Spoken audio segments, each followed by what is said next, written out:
Red 5 standing by.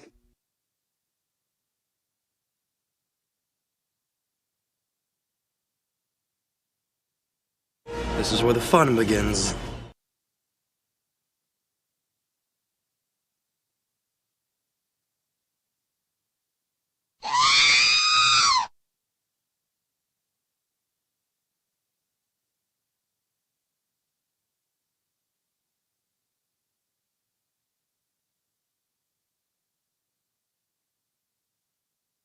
Y chuta.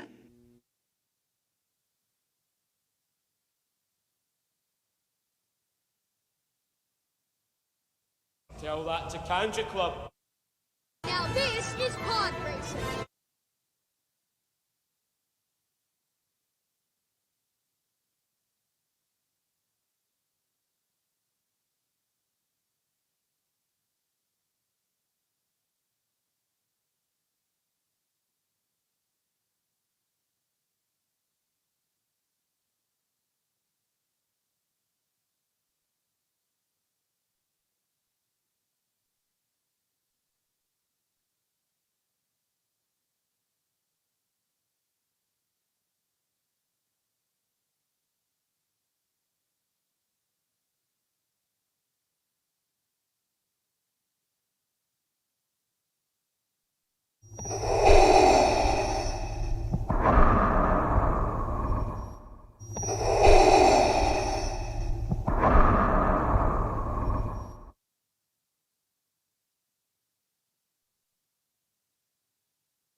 They're pod racing on Alistair. Very fast, very dangerous.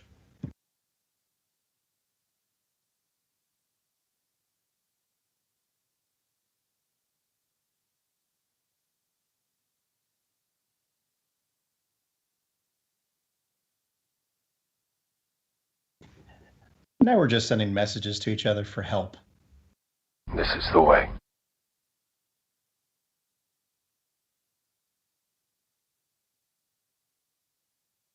Red 5 standing by.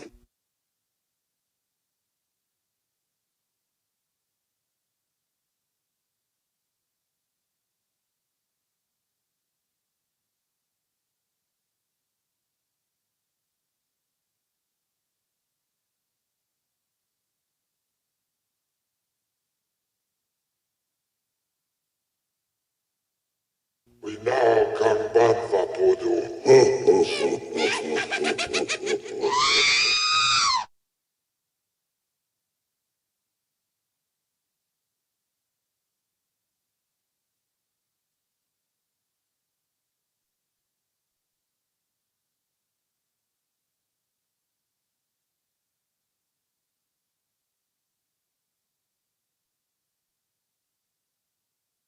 This is the way.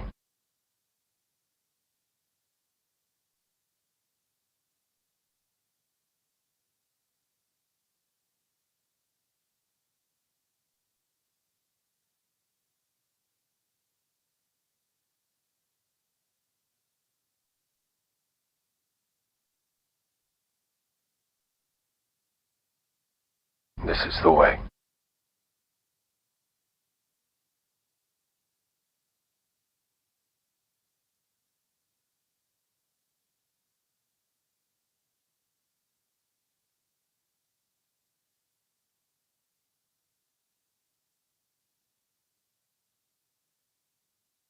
I feel the conflict within you. Let go of your hate.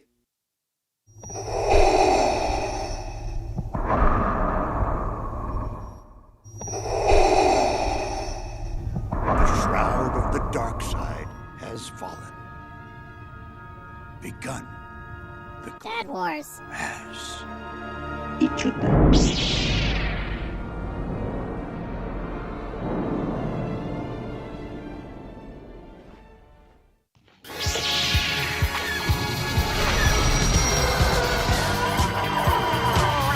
This is the way. Dad Wars. We'll do it live! Coming up on Dad Wars, Bad Batch Review, Season 1, Episode 7. This is the way. My old buddy Ray. KENOBI and MANDO, a conversation. And the Black Series pre-order blitz. Take our money, please. Let's do this. This is the way. And here we are.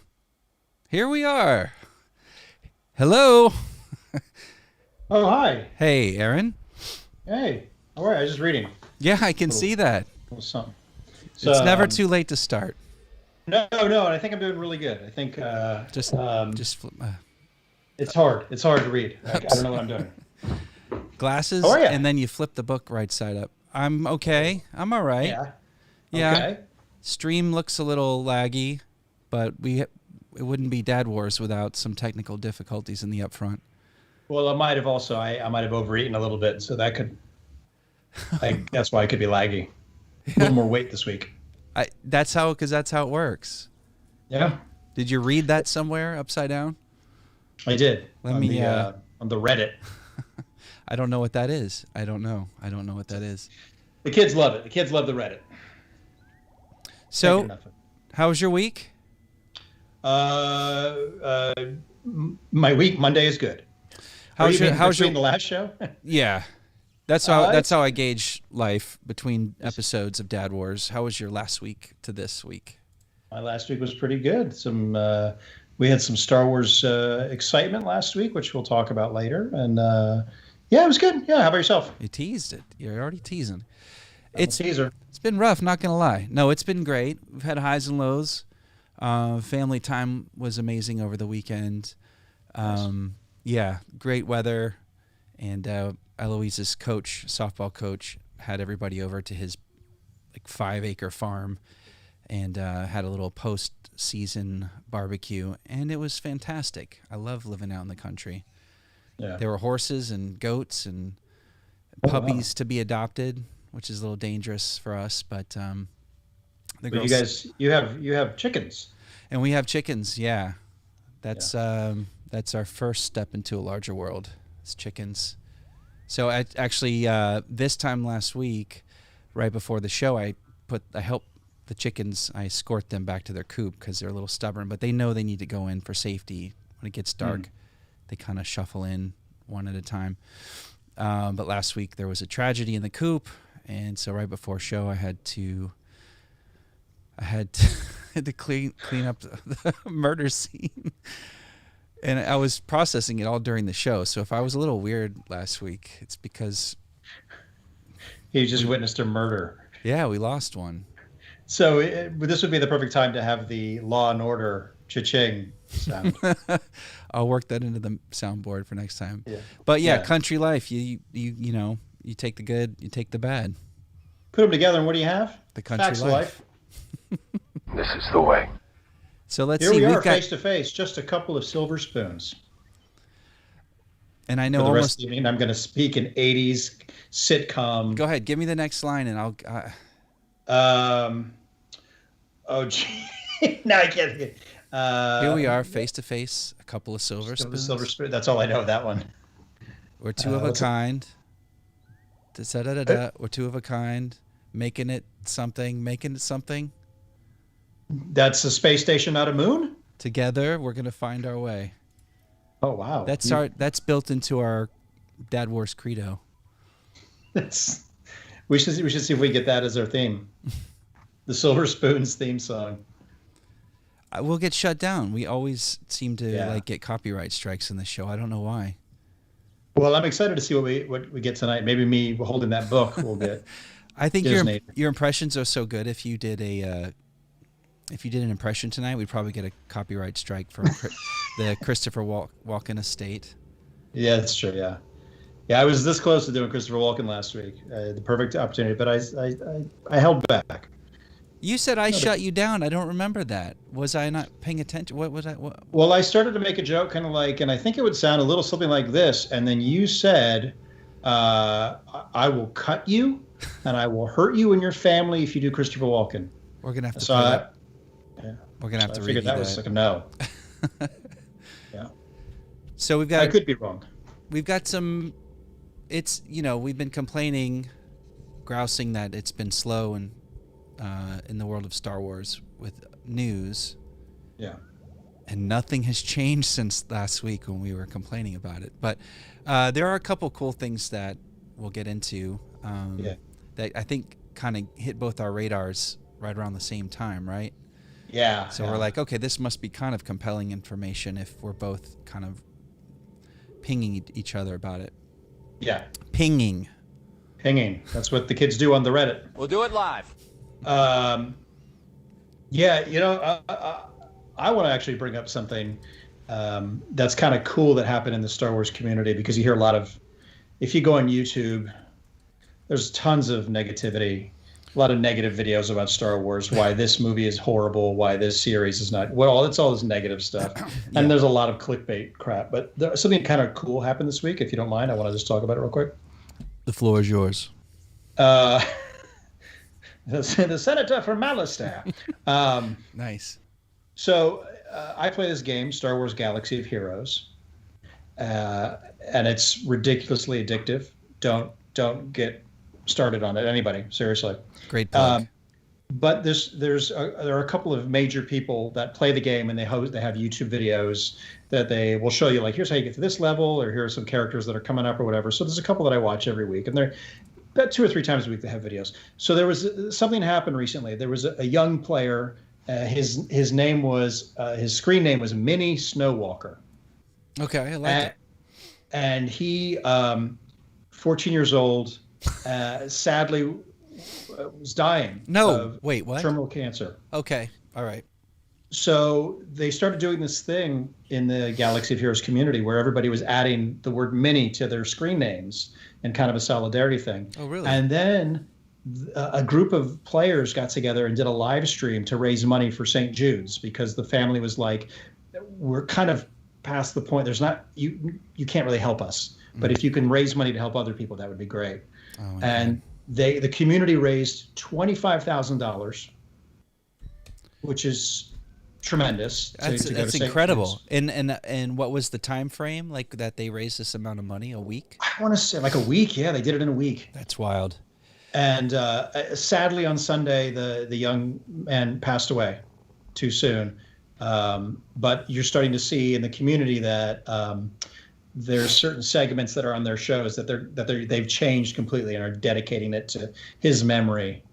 So every week there'll be a reminder of him, and people are still leaving them in. So it's some sad news, but it's also nice to see fans coming together. Yeah, over Star Wars to do something good. I just thought that was a really cool thing that they did to raise that money. So no, it's man, that's compelling. I'm kind of watering up a little bit thinking about that. That's incredible. Yeah, I was watching the video this morning because one of the guys that I watch, Cubs fan is his name, Han Cubs fan. He posts a video every Monday morning with another player in Australia, and they were talking about it today. And I was just listening to it, and I was getting misty-eyed because it's just like, it's so nice to know that amidst all the muck that surrounds Star Wars unnecessarily, so there's still some light in there, and that was nice. Yeah, I wonder how much Mike Zero threw in for the. I don't know. And apparently they're trying to see if the company that does Galaxy of Heroes will do a match thing. Yeah. So I mean, that's they're wild. definitely making enough. So Galaxy of Heroes is huge. I mean, I duck and weave. I avoid the ads at all costs because they just show up everywhere I look online because they're looking for me because they know they'll get me. Get you. But there are probably millions of people playing this game right now. Oh yeah, worldwide. It's huge. It's a huge game, and even bigger so because they have like the high level characters. They call them Galactic Legends. They've released 4 so far, and this week they're releasing their 5th one, which is Obi-Wan Kenobi, Galactic Legend Kenobi. And so I've been prepping all my characters to get ready to try and get them. And so what era Kenobi are we talking here? What episode costume? Episode 3. Cool. That was my favorite hairdo of his. Yeah, it was good. Good hairdo.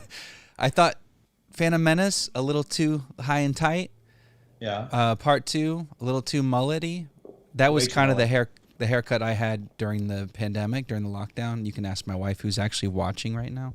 Hello, Laura. Hi, honey. I love you. I mean it. She doesn't believe me. Oh, she probably already logged off. Never mind. But then he just nailed it. It's kind of a Dead Poet Society meets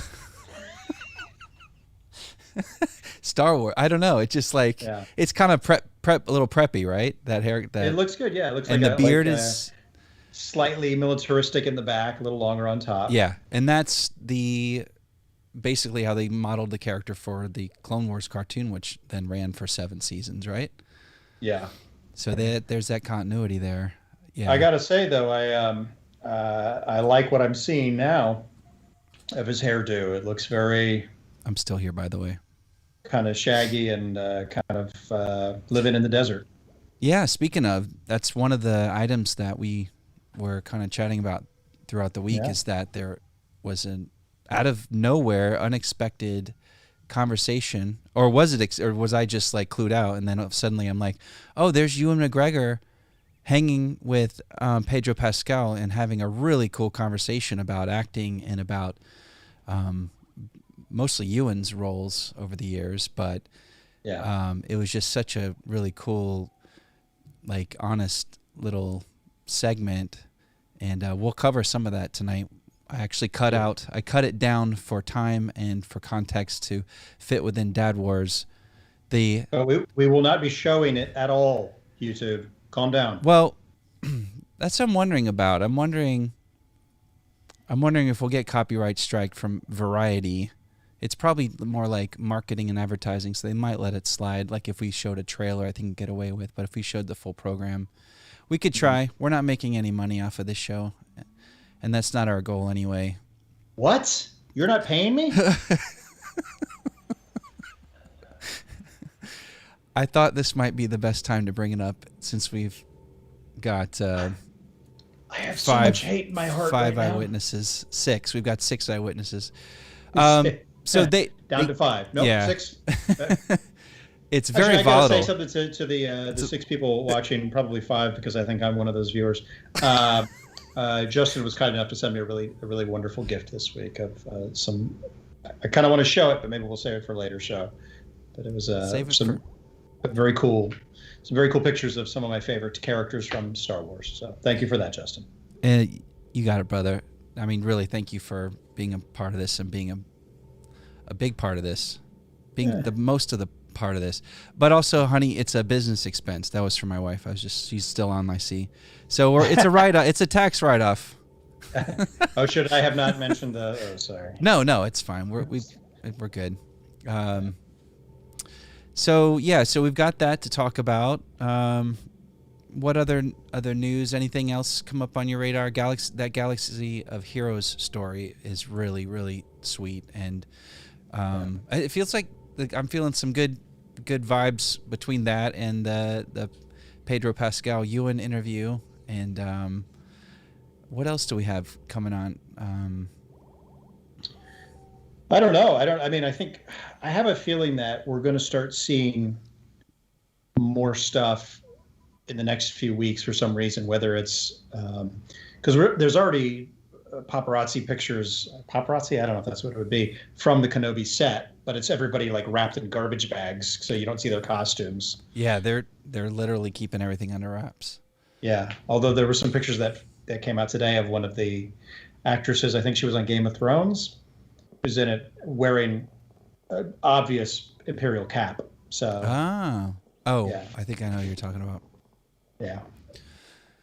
Well, let's. You want to jump into our Bad Batch review, which you can't be a part of right now. I cannot because I haven't watched this week. But let's bring Ray in. I want to say hello to Ray, and then I'll skedaddle for a little bit, head to the corner store to get some milk. Come back. You always run out of milk on Monday nights at 9:15. It's so interesting. You know, Sundays I get lazy and I don't want to cook, so I just eat cereal all day.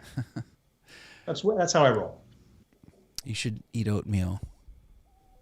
I do, but I need milk for that. Men of our age. Yeah, you kind of do. You're right. You can do it with water, but it just doesn't have that. It's not the same, man. It doesn't have that kick.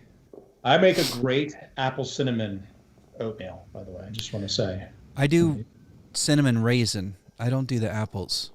Okay. I like apples, but I think we have little boxes of raisins from the girls' lunches, and I just pour them in.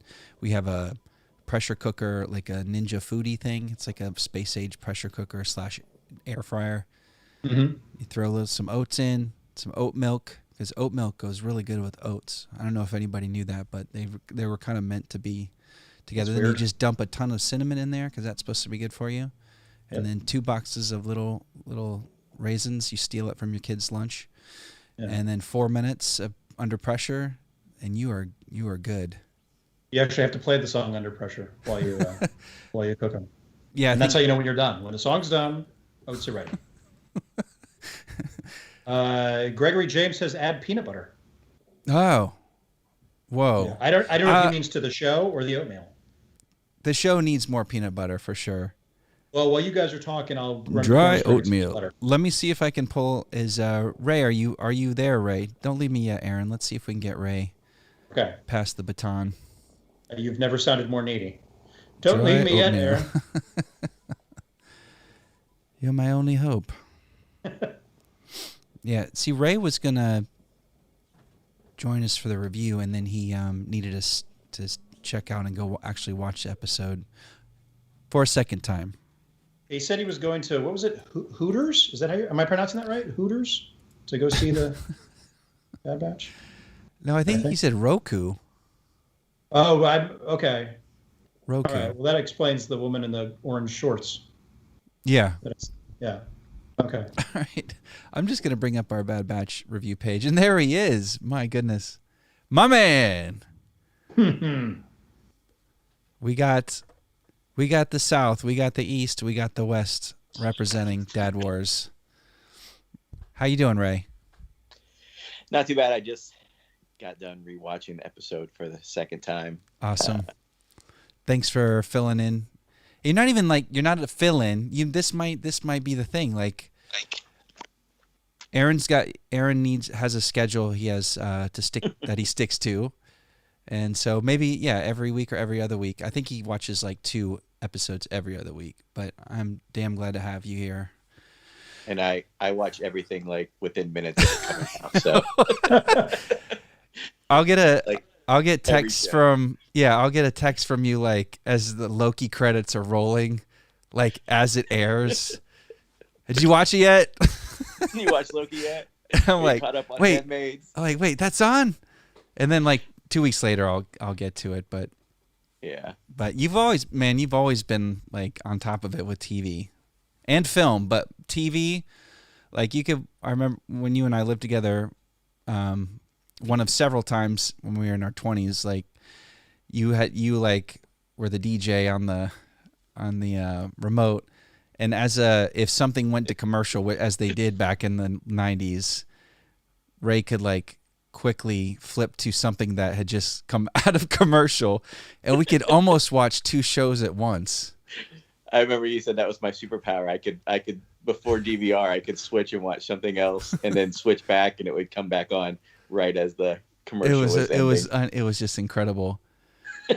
One of the you and Gary and I made up. We had our own superpowers. Gary's was he could hear if an electronic had been left on, like if you left a TV on in another room, he could hear the high pitched electronic sound of it.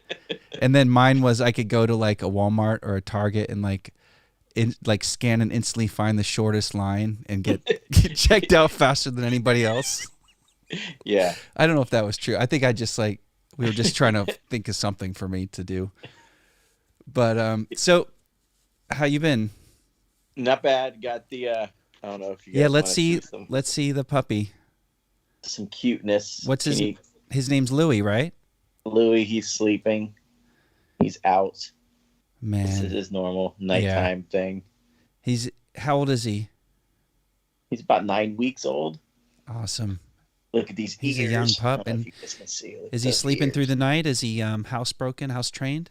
Not house trained yet. Still working on it? Yeah. That's a struggle, but he sleeps pretty good at night. Like Julie, my wife says that I'm like puppy volume, like because he sleeps better when he's near me. He just like automatically falls asleep, like with her, and Lucas, he's kind of crazy, but I keep him. He's like the calmest around me. But if he's like hanging with me at night, he just is out and doesn't wake up for a while. But you're a calming force. Just been dealing with him, trying to get him house trained and not peeing in the house. But it's a process. We'll get there. Yeah. But. So I was saying earlier, I don't know if you heard, but we went to our Coach Rob's farmhouse yesterday, and his wife Christine fosters and helps find homes for dogs. Oh, that's awesome! And they had a whole litter of coonhound beagle mixes. Oh, and as we're getting to the party, there were 2 siblings left, a little boy and little girl, and the little boy, Lincoln, a couple came in and they had gotten approval for the adoption. They came and picked him up while we were all there. So Eloise and Piper, Colette wasn't, she's still young. She wasn't really getting into it. But then the other girls on the softball team, like Coach Rob's daughters and then Coach Don's girls are there. All of the girls were on the team together. But they're just huddled around the 2 dogs and saying goodbye to the little boy dog as the couple came and whisked him away. And it was kind of sad. And then what was even more sad was that the Lexus, the little girl doggy, was just laying there out, in the yard. They had her in a pen, with blankets. Did Piper tell you, Daddy, did I tell you I always wanted a puppy? No, actually, I'm the one who folded like a card table. I'm the one that it just crushed me. I wanted to bring this dog home. Yeah. But I'm just we've got such a full plate with 3 kids and old Dusty, 16-year-old Dusty and Marty the cat. But Eloise has been just working such an angle about getting a kitten. She wants a kitten so bad. She wrote herself a list of chores that she'll do every day in order to show us she's responsible. I don't think she's done any of the chores yet. Laura can tell us if she has, but at least she wrote the list. She wrote three little check boxes like make my bed, something, clean my room or whatever. I saw make my bed and I'm like, yeah, right. But so every day it's like, today she's like, I just can't believe we're going to get a new kitten in a couple of days. I just can't believe it. I'm like, I can't believe it either. I don't believe it. Make your bed. Yeah. Well, should we get to the Bad Batch? Let's get to the Bad Batch. I'm not going to play it because we got shut down last week. As we learn how YouTube works, as a few Gen Xers trying to figure out the internet and YouTube. We're just one step behind the boomers. But let's see. So you just watched Battle Scars episode 7, the Bad Batch on Disney Plus. And do you want to should we do a synopsis, or do you just want to get right into what your initial reaction was? Well, I mean, we could say it's basically the episode that's been building up all season with Wrecker with the headaches and the inhibitor chips that we, are they going to do something about it? So it's been building up to this all season, and it finally came happened. to a head. So that's basically the whole, you don't have to go much farther than that. Yeah. To give a synopsis of what happened, but it's a good episode. It was. It's funny, like a little thing I noticed watching the second time. I don't know. Just like a little weird thing I noticed was the little popcorn that Omega and him have at the end of every. Oh, Mantel mix. Yeah. Oh, yeah. That is. All right. So hold on. So here's what that's right at the beginning. So hold on. I'll get us caught up on that. So their Battle Scars opens. They're being chased off of a planet. They have some little like exotic creature in a cage. They're being chased by these guys, and they've stolen this lizard creature that's a bounty, right? Yeah. So they're on a mission, this is like the first episode where you were only seeing the tail end of a mission. Like every episode has been the mission, right? Yeah. But now they time jumped a little bit, which I thought was interesting.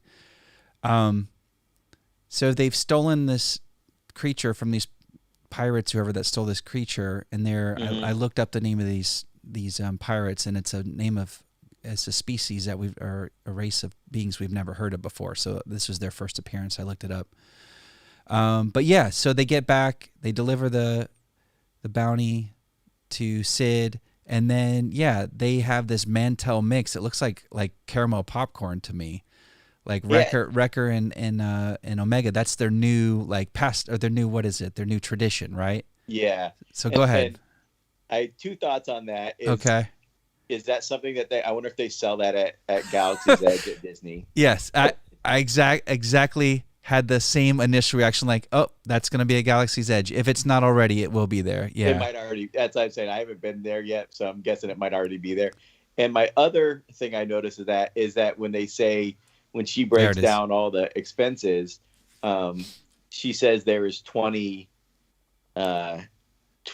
helpings of that, or 20 orders of that. So have there been 10 other missions that have that much of a time jump that we've missed out on 10 missions that they've eaten at 10 different times, 20 between the two of them as 10 different missions that we haven't seen or they haven't talked about since the last mission, since the last episode. Greg, if you're on still, I think you are. Let us know if this is a real product you can get at Galaxy's Edge at Disney's Hollywood Studios in Florida.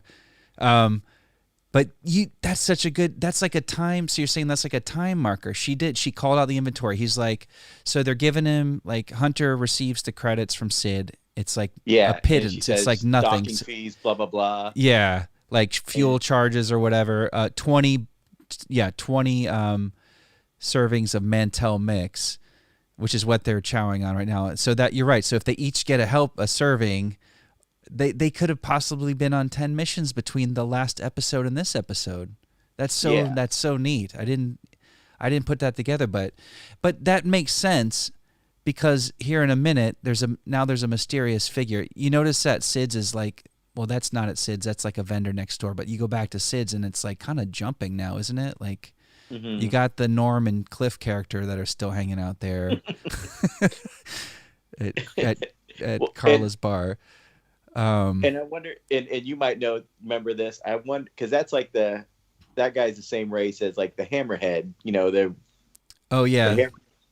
and the only other time I remember seeing one of those was recently, because I just watched the last season of Clone Wars when they were in that prison, when Ahsoka was in that prison with the sister. When they break out, they break out one of those Hammerhead guys. Okay. I wonder if is it possibly that's the same one that the sisters broke out, or is it you just? It could be. I always wonder about these guys. Like, they seem to all dress the same, so they're very similar. Between him and Walrus Man, they always wear like the same kind of like sleeveless, like cable knit sweater. And then these Hammerheads, they have like these translators on their necks so you can hear them, because otherwise it's just like that interesting muffly dialect like you heard in the cantina. So I don't know. I'll look into it, and if anybody knows, they could definitely let us know if it might happen to be it fits in the time frame, so it totally could be, right? Yeah, it was just something I was wondering. Yeah, you don't that species you don't see very often. I don't feel like, but it's just funny that because I just watched the season 7. Yeah, I think it's season 7 of Clone Wars, and I remember that character getting sprung from jail when they're trying to, or that prison or whatever, when they were breaking free, that he was one of the people that broke free with them. Yeah, I'd like to see more of these Hammerheads in like live action stuff. I don't know if I've seen any live action Hammerheads besides the cantina. It'd be cool to see. Like, remember the one, I just remember in the Clone Wars episode, like when that guy breaks free, he's like whatever the bad guys are on that episode, he's like laying waste to him. He's like, I remember, I didn't know they must be pretty powerful, because he like throws one like against the wall as he's like escaping or something. I forget what it was, but like I said, that kind of stood out to me. I was like, whoa, the Hammerheads must be like a powerful, like a really strong race, because he like destroys this one guard that's trying to capture him. Yeah. But that's just something I noticed. I was wondering if it was any correlation to that episode, to that same guy, or if it's just a random thing. We'll look into it. Maybe we'll find it. They do. I feel like they've used their Ithorians is their race. Oh yeah. And I feel like they used them quite a bit in Rebels. Hammerhead's not the correct nomenclature. Nomenclature. It is. Well, the character is Momal Nadon, and he's Ithorian. But yeah, I think they're cool. I'd like to explore more about the Ithorians. There was like an Ithorian. I think there was an Ithorian like Padawan in one of the episodes of Clone Wars. Was there? Yeah, I think so. I feel like I apologize to the like a fans out there. One somewhere as well. Yeah. Am I thinking that up, or is that actually no? I think it's from Clone Wars. We've seen some little kid hammerheads. We'll use the slang hammerheads for the. It's offensive. We want to keep everybody. This is a show for everyone. The nerds and the casual fans alike. So let me get back to our review, our look back. I'm digging this. Whatever she's hanging onto that little weapon there. I don't think I've seen her with that before. Not to get too granular, but I like picking out the details in her office. There's some cool stuff happening in there. So they got the lizard, and she goes, "Wow, that's ugly." And then Tech's like, "Look who's talking." So surprise, Captain Rex shows up, just the most virtuous, noble, bravest, just badass clone trooper there ever was. And this is why I think you're onto something with that 10 servings of that snack food.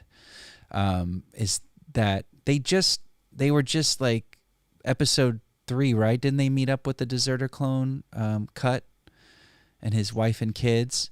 Yeah. And they said, "Oh, Rex was here yesterday." And they're like, "Oh, cool." They weren't like, "What?" I mean, Eloise and I are like, "Wait, what? He was just there?"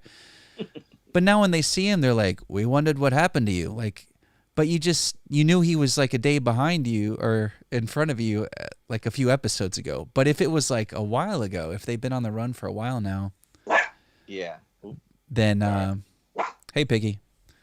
Yeah. So that would explain that. We'll have to do some more digging in to see what that time jump was.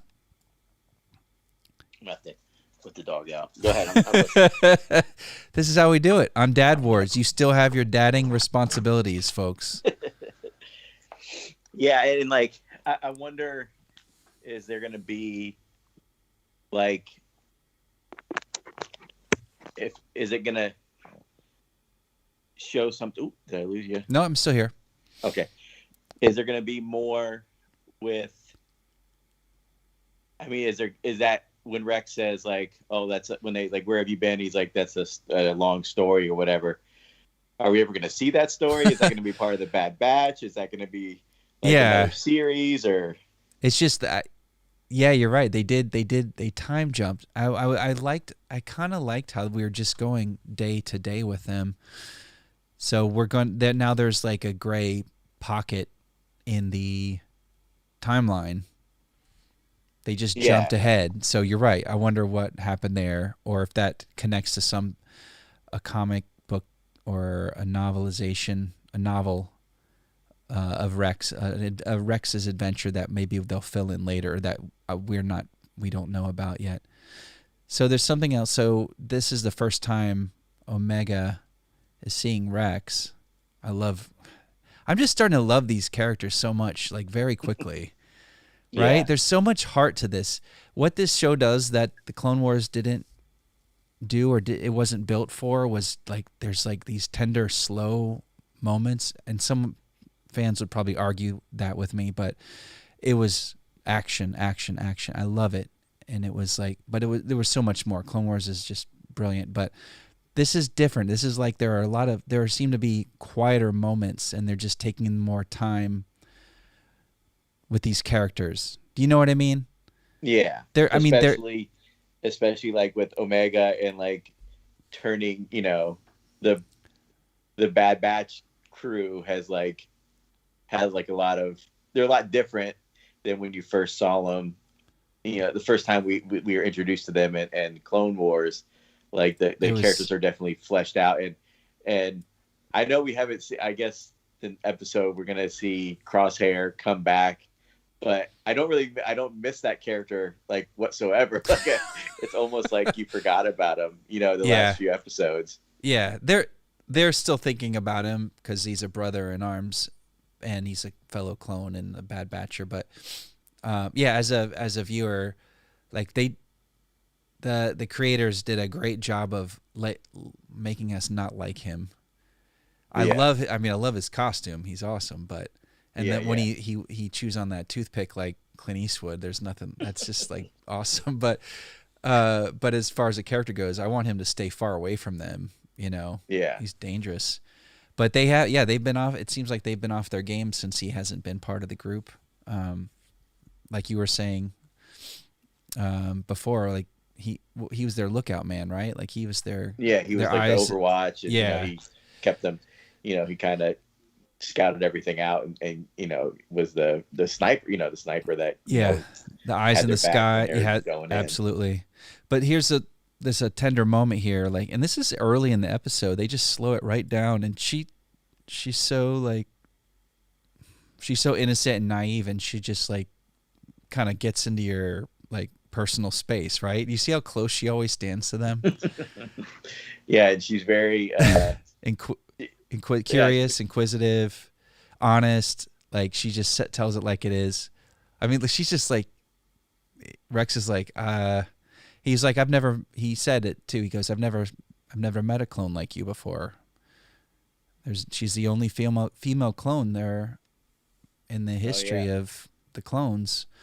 You see, she's got her little electro bow there, which she's carrying around, that Rigerian treasure she got a hold of there, or armament. Then Wrecker complains about his head, and then that kind of triggers Rex. He's like, uh-oh, Houston, we have a problem. Rex is like the audience, like, hey, that's not cool. You need to get that taken care of. Like we all been thinking. Yeah. And they weren't, they just thought they were fine, and they weren't clued into like, but Rex right away, like he's been through it. He knows what's going on there. So they head off to this planet, this junk planet called, it's Braca. And I was like, that looks familiar. And what this planet, it's just a big junkyard planet where they throw old starships, It's pretty cool looking. The way it looks amazing. Guess where this is from? This is from the video game, The Fallen Order. Oh yeah. The ginger Jedi guy, Cal Kestis. He was hiding out here. This is like where his adventure began. This is like the beginning of the game. Oh, I forgot about that. Yeah. Now that you say it, yeah. Orders. The whole first mission is like jumping around and going all throughout that place. So they just tied in the Fallen Order with the Bad Batch, which means with Clone Wars and just the canon. And I mean, it's already canon that game, but now it's like, oh man, are we gonna get Cal Kestis live action, and are they gonna meet up with the Bad Batch? And like, it's just like they're just connecting all the dots. You know what I mean? Mm-hmm. Yeah, I didn't even think about that. I saw some kind of article that was talking about, are they gonna bring him into the Bad Batch? And I didn't even think about that. This is the connection that maybe they were talking about. I saw some. I didn't read it, but I just saw like a headline about him coming into the Bad Batch or some kind of live action thing in the future. Yeah, that would be. It's just just about everything that they're introducing in this show is like connecting dots, or like it's not just callbacks and fan service. They're like really mapping out this timeline. And some of the stuff I know, I'll watch it early in the morning when I was trying to do the breakdown episodes. It's kind of too much for me right now to work on, unfortunately. But I still pay attention as if I'm going to be making a video out of it, because I will do that again eventually. But so I'm like, okay, every time they'll mention a race or, you know, a species, if I don't know it already, I'll look it up. And then this planet, I was like, it looks familiar. I can't remember if it was in the Clone Wars. And then, so just takes a little bit of digging, but it's all like everything. I'm discovering things that I have to look up are like meaningful.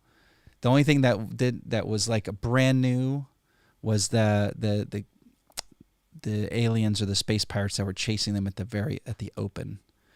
I wrote that. Yeah, name I'm down wondering somewhere. if like, I'm sure if you like go frame by frame, there's probably like all kinds of like that shot you have up on the screen right now. There's probably, if you break it down, you can like, oh, that's this type of ship, and that's this, and that's that.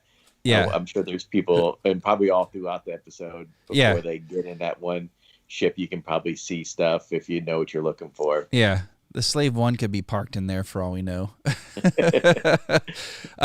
Yeah, so there's all these cool old look in there. That looks like a. Let's see. Oh, that's Rex's. Is that Rex's Y-wing there? Yeah, I think so. That's so cool. I love it. I wish they'd make a Lego of that.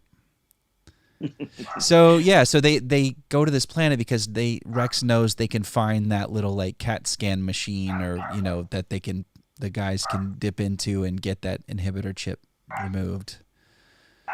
But the planet's kind of run by this junk guild, or these scrappers as they call them. So it just looks dangerous. Yeah, it's a good looking episode. I mean, all the landscape and everything, the wreck ships, it looks really, I was like really impressed the look and feel of the episode. It looks really cool. It seems like they're showing off now, because like every episode has a scene that's kind of in the dark, you know, and they show the dramatic lighting, and they've really got this nuance down for this type of scene. Like you told me, I went back and watched like an early episode of Clone Wars, and just the amount of detail compared to like early episodes of Clone Wars, it's just night and day. You know, there's so much. Far. Yeah. Like this, the water, the lighting under the water, like, so Wrecker, they're just traversing this terrain. It's really tricky, but then Wrecker like falls in, and so this creature, at first I thought it was like a Rathtar or whatever from Force Awakens that Han and Chewie were like transporting. Oh yeah. But I kind of thought that too. Yeah, but it's actually the same creature, the Dianoga, that was in the trash compactor on A New Hope. Is it like they confirm that's confirmed? Yeah. That it's the same? Well, in the subtitles, if you watch it with the subtitles on, it says like Dianoga screams or like shrieks, and I'm like, aha. That's awesome. Because even Eloise said that's from, you know, she called it out. She thought it was the Rathars, and I said, I think you're right. And then I was gonna say I watched it, like the second time I watched it, usually with subtitles on to catch all the names and write the names down of the planets in case I don't catch it. But yeah, so that was like a giant Dianoga. So anyway, they have to get everybody in there, and of course, like right as they're text checking, doing like some diagnostics. Right as he's about to give up the shot to calm him down to go to sleep. It gets tense right here. I'll try to not get a shutdown here. This shot right here. Boom. But that's crazy. Yeah. That was tense. That was cinematic as all get out. That was just really... that close up on the eye, and it clicked. Yeah. So luckily he's not a great shot. If he were Crosshair, he'd have probably taken the whole batch out right then. So they run, and and then there's another moment with Omega. It's really, Yeah, it's like an intense little, like you said, he's eventually going to Hulk out. He finally had his little berserker moment. It wasn't. I guess it wasn't as bad as like it could have been. I thought it was going to be a much bigger. I didn't think it was going to be wrapped up in one episode. I thought it was going to be like he goes on a rampage, and then we get a cliffhanger or some, like a mid-season cliffhanger, and Well, I'm glad I'd rather it be wrapped up nice and neat instead of like going on and having it be half the season that kind until of they thing. get You know him what back. I mean? Oh, like they're doing with Crosshair. Yeah. They have one character. They don't need to do it with two. So yeah. Bad. And So then, like they said, they had the cute little moment, where she, gives them the little popcorn thing at the end. Yeah, they bring that right back. Yeah, they bookended it. They started together with their Mentel mix, and they ended it with their Mentel mix, and they've got an ally in Rex, of course, and he heads back, and he's obviously on the side of the rebellion, and he's. Again, they're getting this call to action every episode from a different character, like, why aren't you fighting for the rebellion? Or, so you're not, they're like, everyone's questioning their standing, their station. Like, what are you doing? And they'd like, we don't know. That's what he said. He's like, our priorities have shifted. We don't know what we're doing. And who is Rex getting orders from? Or who is he getting called from to? Yeah, that's a great question. Like, he just says he's lying low, but he was curious enough to go find the Batchers and maybe try to bring them back to. That didn't seem like a high priority for him. He just seemed like he was checking in on them. What was his motivation? Yeah, I don't know. Yeah, he just kind of showed up to check in on them, and then maybe he just got sidetracked with the whole inhibitor thing. Yeah, and then he like just wanders off like, what was I doing? Oh, okay, I'll see you later. Yeah. But yeah, he got tipped off. So yeah, I guess we should mention that he was the Martell sisters when they were speaking to the hologram at the end of the last episode. They were talking to him, and I had assumed it was Bail Organa, but it was actually Rex because he was wearing the same like tan tunic with the the cape and all that. So yeah, it was a fun episode. I've not been disappointed yet. I've been enjoying this ride. It's fun stuff. Yeah, it wrapped. It was not a whole lot happened. Yeah, like a lot.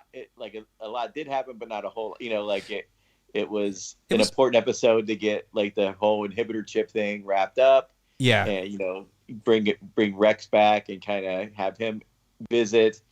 Show the passage of time a little bit, and then it's also setting up for.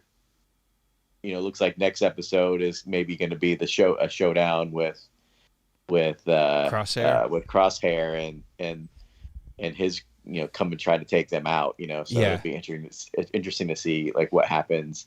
Yeah, you're right. He could, because this is the call. These scrappers here on screen are calling the Empire. They're alerting them to the clones are here or they're. So yeah, you're right. Crosshair's probably on his way right now. But yeah, it was like and it was conventional. I didn't feel like there were going to be any surprises. Like once they set out to get the chip out, like Rex doesn't usually not get something done. So I figured it was going to happen. But yeah, I think the biggest ripple or the biggest like wave it made was that connection with this planet, Braca. And I think the fact that it just tied in officially to Jedi Fallen Order, I think that's got people excited. I have the game. I haven't beat it. I haven't gotten through all of it yet. I just don't have that much time, and I can't wait to sit down and finish it. But I have it too. I played it and I got through a couple missions and I just got busy and haven't played it in a while. So yeah, same. It's like I think that's the last video game I bought like in a long time. Yeah, it's good. It's quality, and they went for it. They're like, this is part of Star Wars canon, so we're gonna treat it as such. And that actor, they cast the guy. He's a younger guy, and he's a really good actor. I watched him in the Batman series that was on a couple years ago as the Joker. Yeah. Okay. Yeah, he was the Joker. Oh, is it that guy? Yeah. Okay. So he's going places, and I think they're already lining him up for live action. He could get his own show. He could end up on any number of shows that take place around this timeline forward, you know. Well, how many more episodes? What this is episode 6 or 7? This is 7, so I think there are not 9 more episodes. Oh, there's still, so we're like still a ways to go. This is like the mid-season. Yeah, we're at almost the halfway point. That's crazy. Yeah. I didn't realize there's that many. I'm used to like HBO, BBC, 6 or 7 to 10 episodes. Yeah, or even like Mandalorian, 7 episodes. Oh, yeah. But all right. Awesome, man. Thank you for helping me wrap that up. And I know Aaron's going to enjoy this episode when he gets to watch it. So we'll probably talk about it again. Yeah, this one, like I said, it was a lot happened, but it's like there's only you couldn't really, there's not like a whole lot you can deep dive into this one. It's kind of like a straightforward episode, but it was a good one. You're right. There's not a lot beneath the surface on this one. Usually we're looking for like symbolism and metaphors and stuff, but it was pretty surface, but another fun episode, and seeing Rex show up like is just really cool too. That's another biggie, I think. I didn't think he'd show up this soon in the series, to be honest with you. I thought we'd like hear about him and his, I didn't think we'd see him, but it's cool. And next week will be good. Yeah, for sure. All right. Well, thanks for having buddy. me back on. Thanks, and, man. Let me know if you need me in the future. Of course. All right, Ray. Take care, brother.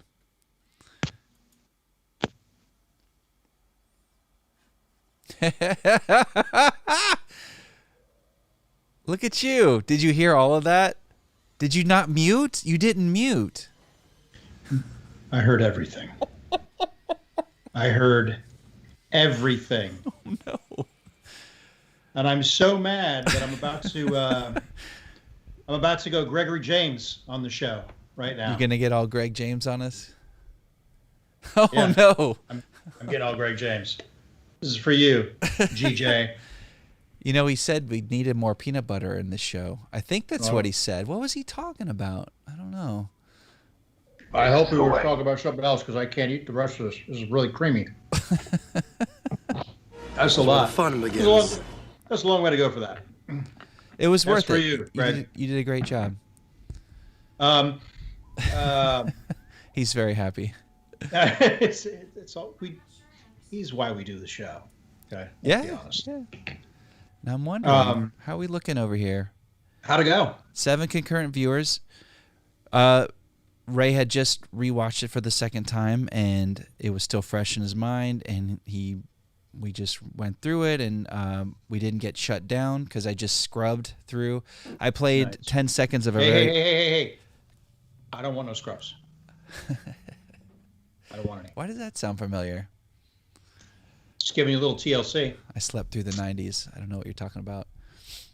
This is the problem with this location is now I've got this sort of like, it's like God's laser It's like pointer. magnifying. Yeah. I see. Yeah, there's smoke. I have a Spielberg smoke machine I bring in. So, yeah, great episode. Can't wait to talk to you about it. Yeah, Ray had brought up some good points, and we had a good dialogue, good discussion about it. Yeah.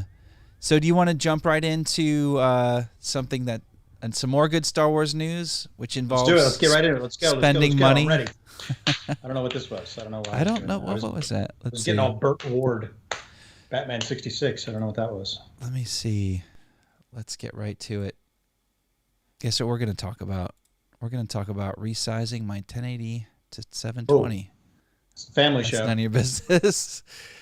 So this is you and I both like text each other almost simultaneously about the news of these treasures, this bounty, some new Black Series figures, which seem primarily focused on something you hold You know what, near Justin? dear. What? I just see series. I don't see a Black Series. Okay. That's what it's called. That's what Star Wars. That's what Hasbro calls them. Sure. Okay. Let's We'll see call it that. I don't know why I'm doing quotes. Anyway, go on. The Black Series Rogue One. I thought of you right away. Yeah. And then I thought of my wife and wondered how I was going to be able to sneak these into the basement. I don't think she's still watching. We'll find out in a minute, of course. Yeah. Why is my pillow and blanket on the couch? Yeah. So I'm excited to hear Mm-hmm. what you've purchased, what you've pre-ordered. So here's what's exciting about these. For the longest time, I've wanted to get Jin and Cassian, but the faces were kind of eh. So they've gone back to actual face scans of the actors and put them on the bodies. They look amazing. They look really great. The problem I have is that I already have Chirrut and Baze, who happen to be my two favorite characters of any of the new movies. Okay. So I don't want to spend the money just to get the same figure with a different face. You know what I mean? It's like. But so everything else about it, there's no new weapons. There's no differences. As far as I can tell, everything's the same, but the faces. Yeah, they look significantly different to me. Yeah. Now, for me, I've been complaining for the last 3 years, and I have a friend who I hope we can get on the show someday who knows more about Star Wars than you and I combined. We'll see. A fight. And I was complaining to him. I was like, I don't understand why we have Jin, Cassian, K2, Chirrut, and Baze, but we don't have Bodhi. Like, Bodhi is an important part of the Rogue One squad. Like, he's without him, nobody would have the plans. And so I was so excited to see that they released Bodhi. Let's so go there. I absolutely went ahead and pre-ordered Bodhi. Okay. Yeah. And Jin and Cassian. Riz Ahmed, right? Adrian Zamed, what'd you say? Riz Ahmed. Oh, Riz Ahmed, yeah. Riz Ahmed. He's also a DJ, right? Yeah, he's a rapper. He's got a great album called English Stan, which is really good. He's an he's unbelievable actor. Yeah. Did you see Sound of Metal? I haven't. I've read about it. I know what I'm in for. Yeah. I mean, just look at the detail. Yeah. That's insane.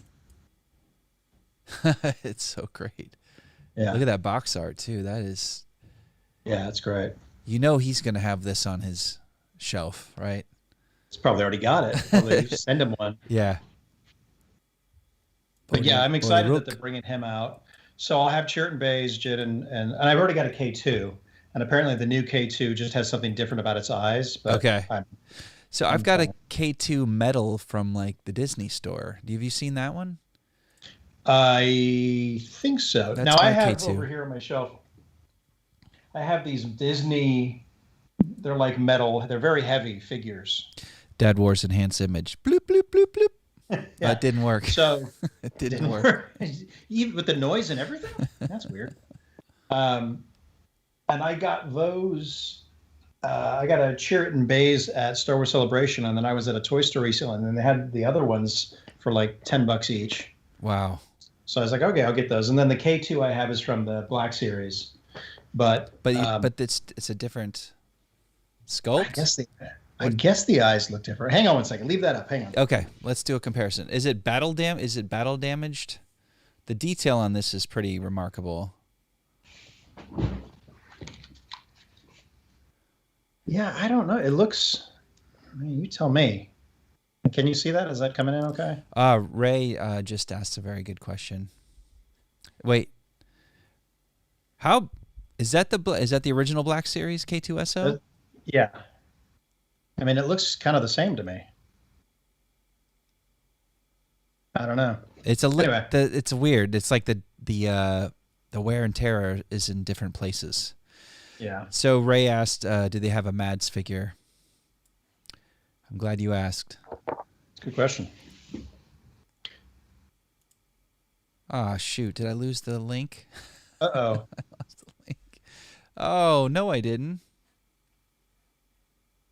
Yeah, you got to click that. There we go. Right. We have a question. How tall are they? About 6 inches. Standing up. Yeah. Yeah. So the cool thing about this figure, the Galen Urso figure, which I may or may not have pre-ordered. I know. I put money that you put money on it. Is what's cool about it is you can reenact the ending of another round. So that's fun. I don't know if anybody's seen Another Round except myself, but Y chuta. the ending's spectacular. Y chuta. How rude. That's really cool. This is great. I mean, look at the face is fantastic. And once again... Oh, he's got the plans in his hand. Mm-hmm. Right? Yeah, once again, there'd be no Rogue One without Galen Erso. So. Cool. Yeah, I have to pick and choose. I don't know. I don't know what I'm going to be able to get, but yeah, this is probably going to get a K2SO. But I have the metal figure is pretty cool. It's like I don't know if the details are much different, but Death Trooper. Can we check that out? Sticker price. What are these at Target? Are they $19.99 for if you get them, if you can find them at Target? I only get them at Big Bad Toy Store or. I think they're like 24. I think they're the same. Okay, so nobody's gouging on these pre-orders, right? I'm sure if you went on eBay.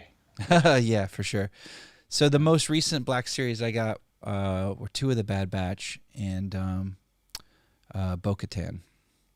Nice. And those have arrived in the last few weeks. I think I showed you already, but yeah. Didn't you do an unboxing? I didn't take those out yet. Didn't take those out. Okay. I have a Moff Gideon and a Bo-Katan over there, and then I have a Qui-Gon Jinn, and I'm looking for, and it's going to be impossible to find, because every version that I find on eBay is ridiculously priced. But I'm trying to find the Phantom Menace Obi-Wan Kenobi, because so I could put him next to Qui-Gon, but it's tough to. That Qui-Gon is Black Series, and when was that released? Is that a newer one or? This is the newer one. This is the newer one with the better face sculpt, and it's the 50th anniversary of Lucasfilm. Okay, and those are the ones they're just like we just saw a minute ago. They're putting them then on the card stock instead of in the box. Yeah, like this. I think I saw this at Target yesterday. No, I saw a tank driver at Target yesterday, I think, and I didn't pick it up or. Saturday.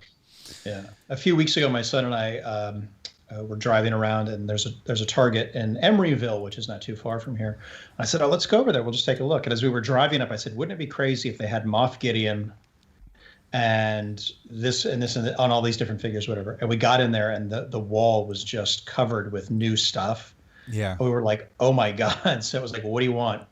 They had the new Boba Fett. They had Moff Gideon. They had the tank driver. They had it was just crazy. So I'm like, you just got there at the right moment. We have a question. What's the limit on that Obi-Wan? What do you mean? What's the limit? Oh, like, what are you willing to spend on that? I mean, right now with my current financial situation, I'd probably go like 30, which is so insane because I think the cheapest I've seen is like 65. Yeah, not including shipping and handling. But I think they only made, and I don't even want it in the card. Like I'm going to take it out of the card. Yeah. Yeah. But I think they only made the celebration version is really nice. The face on that is really good, and that's the version I would want. From the what Padawan. From what celebration? What year? Last year, or the last one, 2019, I guess it was. Oh, okay. And what was crazy is I signed up to get that and Maul, and I was like, oh. So I got in line. I was like, oh, cool. I'll get 2 Obi-Wans. I get one for myself and one for my son, and then I'll get a Maul for my son as well. And they're like, oh, it's only one per person. I was like, damn it. And then they were like crazy expensive too. It was like $50 per figure. And I'm like, does this come with a hooker? I don't understand why this is so much money. What is that? I spent a pretty penny on a couple of Ahsoka figures during the lockdown, just because I went a little nuts, and B, I went a little Ahsoka crazy, and so I've got a few hanging back there that are just out of focus that I spent a little too much on. Yeah, and those will stay. Is she your one of your favorites? Your favorite characters? Favorite modern Star Wars characters. Yeah. Rex too, and like. All those Clone Wars characters, I just like Cody and Rex and Cad Bane. We're gonna dedicate an entire episode to Cad Bane. I think any of these, yeah, he's just so what's the word? Reprehensible. He's such a jerk. He's just such, and he sounds terrible, and he looks awful, and yeah, he sounds like he's got. He has no redeeming qualities. There's no. He's gonna derail our show again. Bane.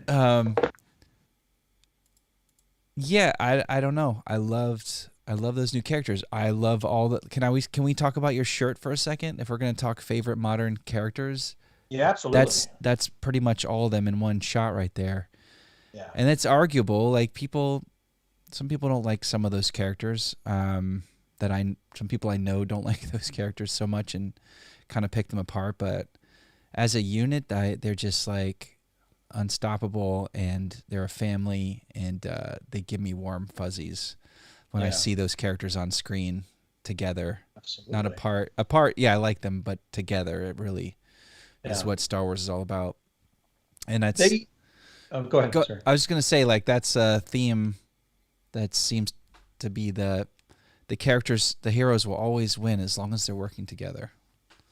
Yeah. You know, and that's what I love about, especially about this show. What's so great about Rebels is you see it's, I watched a really great video today about a guy talking about all the complaints about Star Wars filler episodes or sections of the movies that are just filler that really shouldn't be there.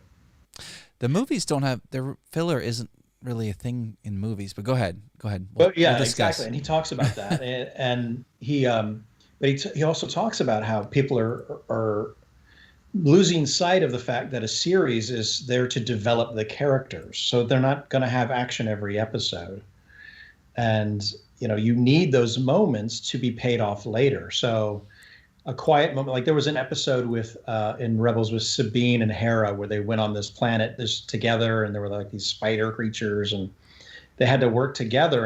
And a lot of people, I remember online people complaining about that episode, but I'm like, did you not see like how the relationship changed between Hera and Sabine and how they trusted each other more? And like it was all development. It was the character work on that show is fantastic. Absolutely. And I know that episode quite well, because those creatures freaked the girls out. But so scary. Yeah. But yeah, it was all character development, and I didn't feel like that was a filler episode really at all. It was quite entertaining. Yeah.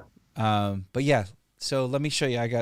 While we're looking at t-shirts, and we have that image as a refrigerator magnet. That's Sabine's artwork. Mm-hmm. Which I love that they incorporated that as a character trait and as a part of the art direction of the overall show is Sabine changing her hair and her costume, the paint job in her costume, usually season to season, right? Mm-hmm. Especially her hair. But then she'd graffiti up like Zeb in Ezra's room. Thanks, it's late. But just like doing her thing, and just like added so much character and so much life to the background. Like it was all connected. But we have that image came up on screen. We watched that Rebels finale, and it just kind of like it really brought the house down. When you see that for the first time, that image for the first time. So that shirt is so cool. I didn't want to gush about it when we were talking before. I wanted to wait till we were on there. But here's a shirt I ordered that's so less impactful, but I thought it was funny anyway. Let's see. Okay. Are you going to change the desk? Oh, here we go. Yeah. I've got like a 30-minute delay here, so we'll see. Oh, here we go. See, that's awesome. I love it. Yeah. Kind of a deep cut, but not. I mean, if you're our generation, then it's not. But yeah. Oh my God, I love it. I'm not gonna. And anybody who can guess what that's in reference to, please chime in. But Aaron gets it. Aaron lived it. He was there. I was there. You and I were, man. I remember we talked about this the other day, giving you a cassette of B-sides. Yeah, before I got my hands on like the B-sides that were at like the Borders bookstore or whatever. You had already got your hands on them, and dubbed me like an amazing, like, master plan. I Before made there you a was a master mixtape. plan. Yeah. Yeah, no, it was. I still have that playlist in my iTunes. That's wild. Yeah, the exact same order and everything. I might have made a couple of additions to it. Yeah, But we're talking and about I have a volume 2 as well. So we're talking about Oasis in case anybody didn't pick up on it. yeah, so cool. I love that shirt. I might have to get that shirt. I think it's TeePublic, and it came with a little hole in it already. It already has a hole in it. See, and that's what you get. What you pay for. That's amazing. Really? Oh, it's vintage, right? It's vintage. Yeah, you're so hip. I was at the grocery store last year, and I saw this guy. He walked by me, and I looked at his shirt. I looked away. My brain went, "That's a cool shirt. You need to tell him." So I said, "Excuse me," and he turned around and I said, "I love your shirt. I think it's so awesome." And he's like, "Oh, thank you. I designed it." And I was like, "Okay." He's like, "Yeah, and it's a battle droid. I might have worn it on the show, but if not, I'll try to wear it on the next episode." I'm still But here. it's a battle droid, and in Aurebesh it says Roger, Roger. Oh, cool. And He designed and it? I'm like, "Where did you make this?" And he told me, and then I went away, and like a few weeks later, I was like, "Oh, I want to get that shirt," and I couldn't remember if it was TeePublic or Teespring or Redbubble, or so Yeah. I went through like every single site looking for this shirt. You found it?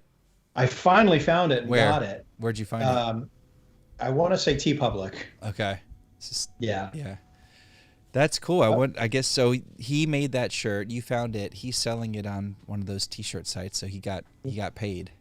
Yeah. That's brilliant. That's a Yeah, great idea. It's a great shirt. Man, so many creative people out there. Yeah. So many creative fans out there. I mean, you just type Captain Rex art, Mandalorian art, Boba Fett art, Obi-Wan art, and you just see. You could look for days, and you never run out of things to look at. Yeah, it's crazy. I don't like it. At all. I don't like any. I don't trust artists. Not a fan. Nope. Speaking of artists, why don't we talk about this for a little bit? This will be we'll close out with this. Okay. So this is exciting. Like, yeah. What was this supposed to happen? Like, who's Variety? They're still in business. Like, how did this happen? Like, is this a series that they do? They do a series every year. And it's an actor interviewing another actor, and there's some really fantastic ones. There's another one that's really great with Catherine Hahn and Jason Sudeikis. That's up now, which is a really good one. Okay, I think I did see. I didn't click through, but I did see that come up. Yeah. When she was memeing everywhere with her big wink. Yeah. From WandaVision. Yeah. Only But Catherine Hahn can make that face. Oh yeah, and make it like funny and not. Yeah, it's great. There's a good screen save here, the capture here. This is really good. Oh, I got the whole interview. Well, I got the whole interview. I know, but let's not get kicked off. Let's again. see. Let's tempt fate. No. That's the one that we throw this in. Like, look at just McGregor looks cool. He just looks cool. Uh-oh. They both look. They're cool dudes. Yeah. And they're so chill. And it's so endearing. Pedro is just like, he's like fanning out like hardcore, but it almost seems like he's trying to maintain his composure. Like he's like in the virtual presence of greatness, and he's trying to keep it together. Let's watch this first. So I cut out all the talk about Halston. Mm-hmm. And not that I haven't seen it yet. I'm going to watch it one of these years, but just keeping it all Star Wars. And almost 2/3 of it is Star Wars. There's a big chunk about train spotting and addiction, which is very compelling. Yeah. Ewan McGregor, talking about addiction and prepping for this role and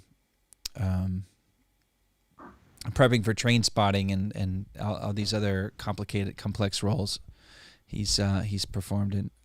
But yeah, you can see that Pedro is just so excited to be talking to this Yeah. This living legend. And I don't know what happened to my camera, but I'm gonna play. Let's just play the first bit of this, and hopefully we won't get kicked. Pedro, it's a great pleasure to be speaking to you today. It's an incredible pleasure to be speaking to you. I just came directly from our set on the KENOBI series, and I'm working with so many of your crew from The Mandalorian. In fact, Deborah Chow is directing all of our series, and I know she's directing a couple of episodes of the first season. And it's just, I don't know, I'm having such an amazing time down there with that incredible technology and the volume and the not being in front of too much green screen and blue screen. It's unbelievable, isn't it? It's spectacular. You would think that you would have to really invent all of it in your mind, and more than any set I've ever been on, it's there. Yeah. Meticulously created in the production design. It's absolutely unbelievable. Yeah. It's like being on an amusement park ride. Having done loads of it in the first one, I did the first 3 films in the late 90s and into the 2000s. So by the time we did episode 2 and 3, we were literally 90% of the scenes were just on green sets with green floors, green walls, or a blue set with blue sides and blue walls. And we're doing stuff on there that you just, that to the eye is like you're transported. And it's unbelievable to me to think that it be such a different experience, but with the same character. Yeah. That you were doing before, and then coming in and doing it with all this new technology. It reminds me of old Hollywood. It's like the beginning of Hollywood. I know it's almost like when you imagine Hollywood when they had 3-sided sets all in a row and a bunch of guys with the wind-up cameras, and you would just go from one stage, if you like, to the other, one background to the other. Well, we're doing sort of the same thing, except it's just the background changes instead of the stage thing, you know? First of all, you can invent stuff, interiors or exteriors, that don't exist in the real world and put us into that environment, which is cool. Yeah. And also, you don't have to, you don't have to fly. I mean, traveling's been great for the first 30 years of my career, but now I just want to stay at home, you know. So here's what I love about hang on, go ahead. Him talking about this. I love the idea that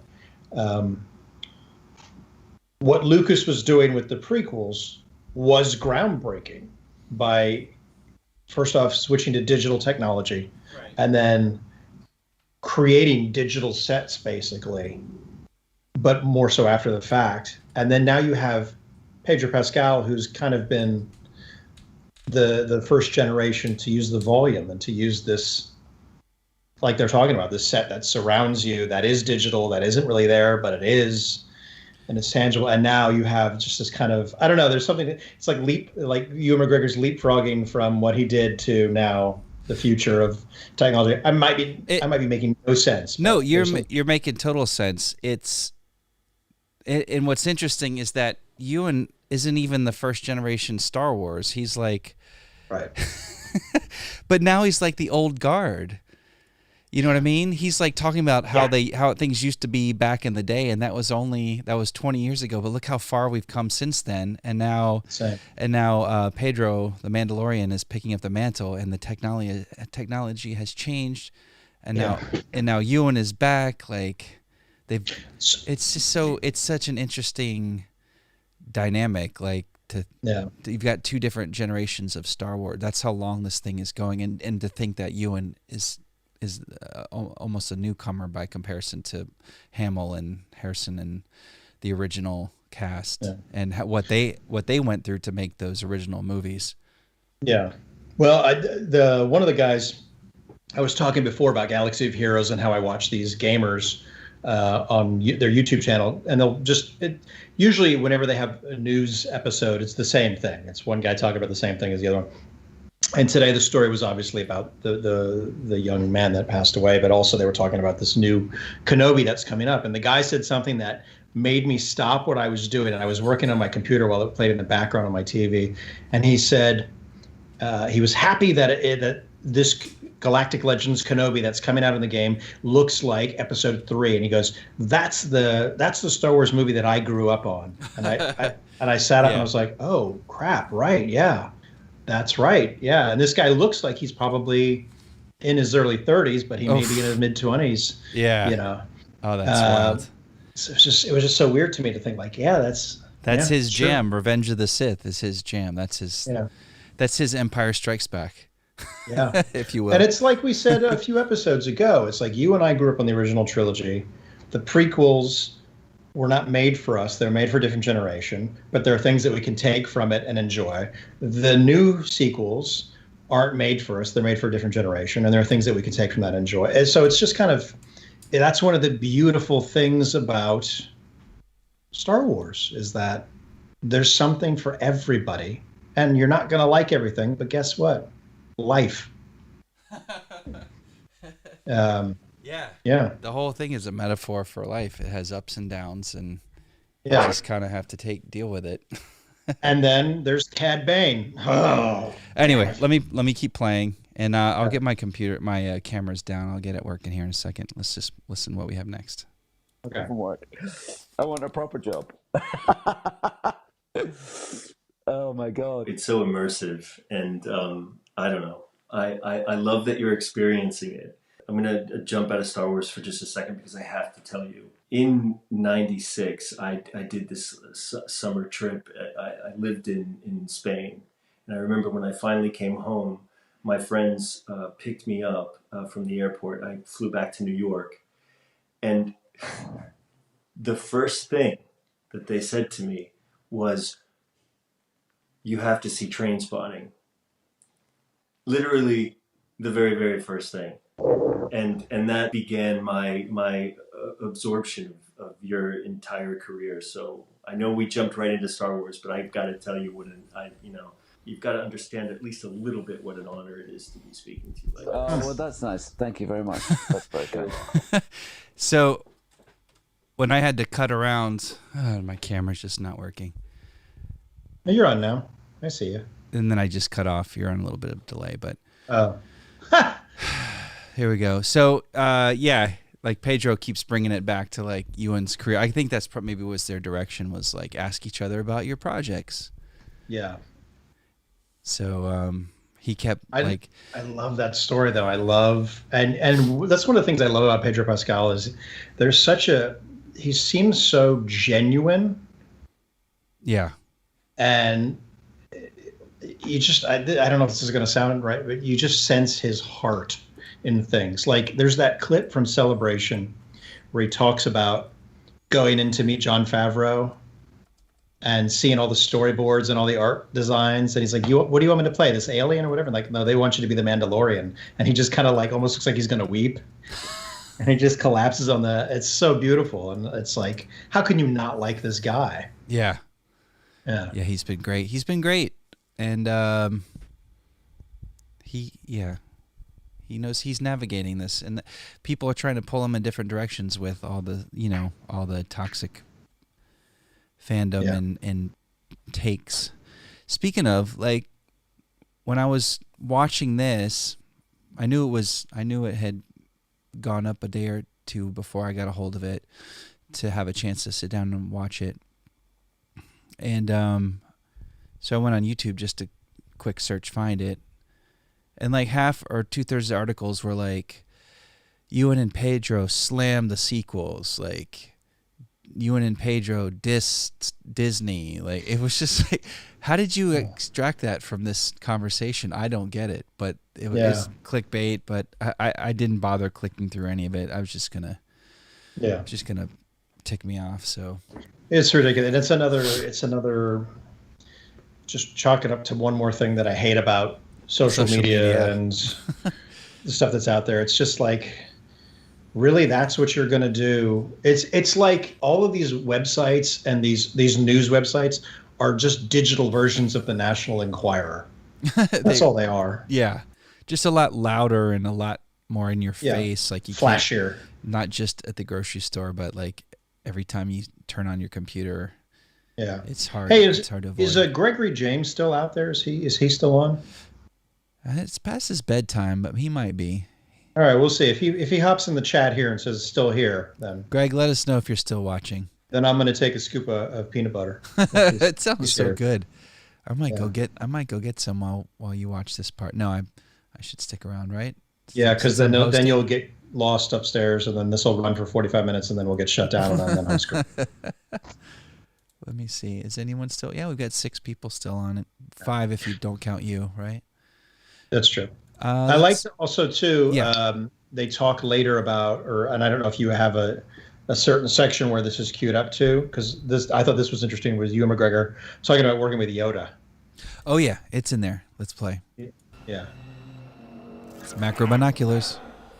False alarm.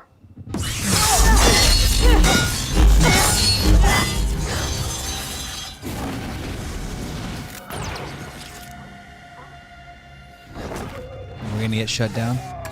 I'm like worried right now. This is the way. Are you doing a 3rd season? Have you shot a 3rd season, or are you doing it now? We haven't shot a 3rd season. So confidentially, are you allowed? No, maybe I shouldn't. Oh no, maybe. Oh no. So anyway, let me tell you what's going on. No, I know better than anyone. Say it. For years, I've had to not tell people about the Star Wars. Well, it's so secretive. So they are. Oh, Gregory James is here. Yeah, we're going to be doing a season 3. That's great. It's so loved. I tell you what it's done is it's sort of for me, because I'm about to start. I'm started doing this Kenobi series, and it's similar in the technology but it pulled me back into the Star Wars world, the Mandalorian series, in a way I didn't expect. I had my experience doing it in the 90s, and it sort of blew me away how much I loved it. It was sort of the first thing that I noticed when I started meeting with Jon Favreau and Dave Filoni, was that they were finding a way to totally realize their love of Star Wars, all of our love for Star Wars, for all of the movies we had seen up to that point, and so creatively to step into something, it felt, I don't know, it just felt so safe. It was so clear to me that they knew what they were doing. Yeah. Starting with their heart being so in the right place, and doing it, with a lot of love. Yeah. And then of course, like, these technical achievements with all of the most talented people, all of the best like design teams that you can. Here's a question. Imagine. Okay, and I have a comment. Go ahead. Okay, well, you go ahead with your comment, because I have a question.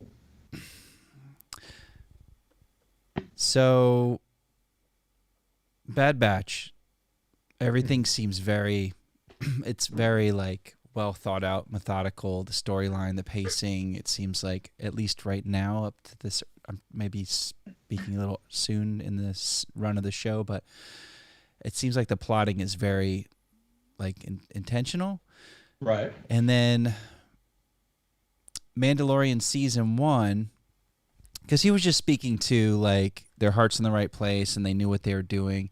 And Ray and I have had discussions about the Mandalorian season 1, and I'm blinded with love for that show. And like, Matt seems to have record of me saying I called it the Meh-DeLorean at one point, and if I did, that was like totally being me, just being just joking around. Right.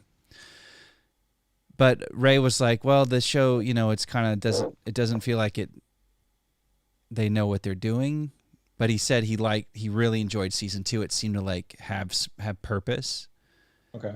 But I just feel like these are the same guys that, Filoni is the guy that, pretty much steered Clone Wars for a good part of the run, right? So what were they doing with season 1? Was it well plotted, or was it well thought out, or were they just kind of like, let's see how it goes, let's have these different directors do their thing, and then Favs took over with season 2 and like really took the reins as showrunner, and that's why it feels like it's tighter. I don't have really any criticisms for season 1. I love it. I'll watch all those episodes ad nauseum. But I'm just like, I'm just asking, what are your thoughts on that? Since he did bring up like, I felt really good about signing on to this, and because they knew what they were doing, et cetera, et cetera. What do you think?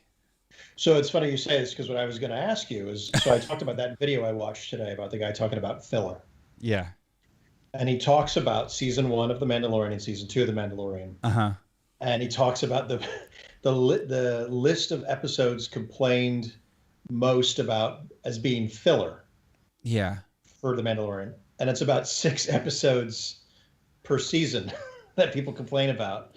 And he's like, so pretty much most of the season is what you're complaining. How many episodes are per season? They're 8, 7, 6, 7, 8, or 7, 8? Yeah, I think it's like 8, isn't it? Something like that. Yeah. So like a good opener and a good closer, and everything else is filler. Yeah. I'm not buying that. But he brought up an interesting point that made me kind of stop and go back and think about it. And he said what was great about the first season is that it was paying homage to a lot of things that the original trilogy did, which was westerns, samurai films, and you definitely got the sense of there was a momentum. While it might have been slow in some points, it was him trying to get to something. He said season 2 felt more like leaning into the complaints that people had about season 1, which is why we got Bo-Katan, Ahsoka Tano, Luke Skywalker. Like in one season. That's crazy. Yeah, like it was like, okay, well, now we have to do some fan service stuff. I don't know if that's true. I don't know how I feel about that. I think that Ahsoka episode is the best episode of all the seasons, personally. I think it looks stunning. It's I probably watched that more than. Yeah, there's a mood to it that none of the other episodes have, and I know Filoni wrote it and he directed it. I'm not one of those people that thinks Filoni's a god. I think he does really great work, and I've loved what he's done so far. But I'm not praying at his altar just yet. Yeah. But yeah, it got me thinking about that. Like, oh, I wonder if they did ratchet things up for season 2 a little bit because of some complaints. I don't know. I hope not. Yeah. I don't want whiny fans to create Star Wars for me, you know? Absolutely not. Especially with what we have. I mean, when you have people, clickbaiting left and right, their gripes. People complain about, I didn't like this because they didn't do the thing I wanted them to do. That's their complaint. Yeah. So grab your action figures, get your iPhone, and make your own movie. This is the way. Shut the hell up and go make. Luis says season 1 was lots of introductions to the new universe, and they think they needed to find their footing, and that was my retort to Ray at first when he's like, season 1, it's like it just didn't seem like it was strong, and he was just saying that he didn't think it was deserving of the praise it was getting, because then it was just like it swept up like mother-in-laws and moms, and you know what I mean, like it swept up audience. Star Wars is for everybody, don't get me wrong, but it just like people that never talk about or watch Star Wars are watching and talking about Baby Yoda, Well, so that was the big, it had mass that was the appeal. hook. So I like Star Wars being also a little like insider here and there. I like the deep cuts and stuff like that. But I don't know if when I said and Luis just said like they're finding their footing, but we're talking about Jon Favreau and Dave Filoni. Yeah. Like was it just let's do a Gunsmoke like 50s style Western with Star Wars and loose overarching storyline, and then we'll dig in. Like let's test the waters with this first season. We may never know. I don't know. I don't think I got the answers from the gallery documentaries in terms of approach, right? I'll tell you what I did learn from the gallery documentaries, and I don't know if you knew this. Jon Favreau directed the live action Lion King. I didn't know that. Yeah, I knew that. Excuse me. Every time he said it, my son and I would take a shot. He shouldn't be drinking at his age, but he's got to learn. Yeah.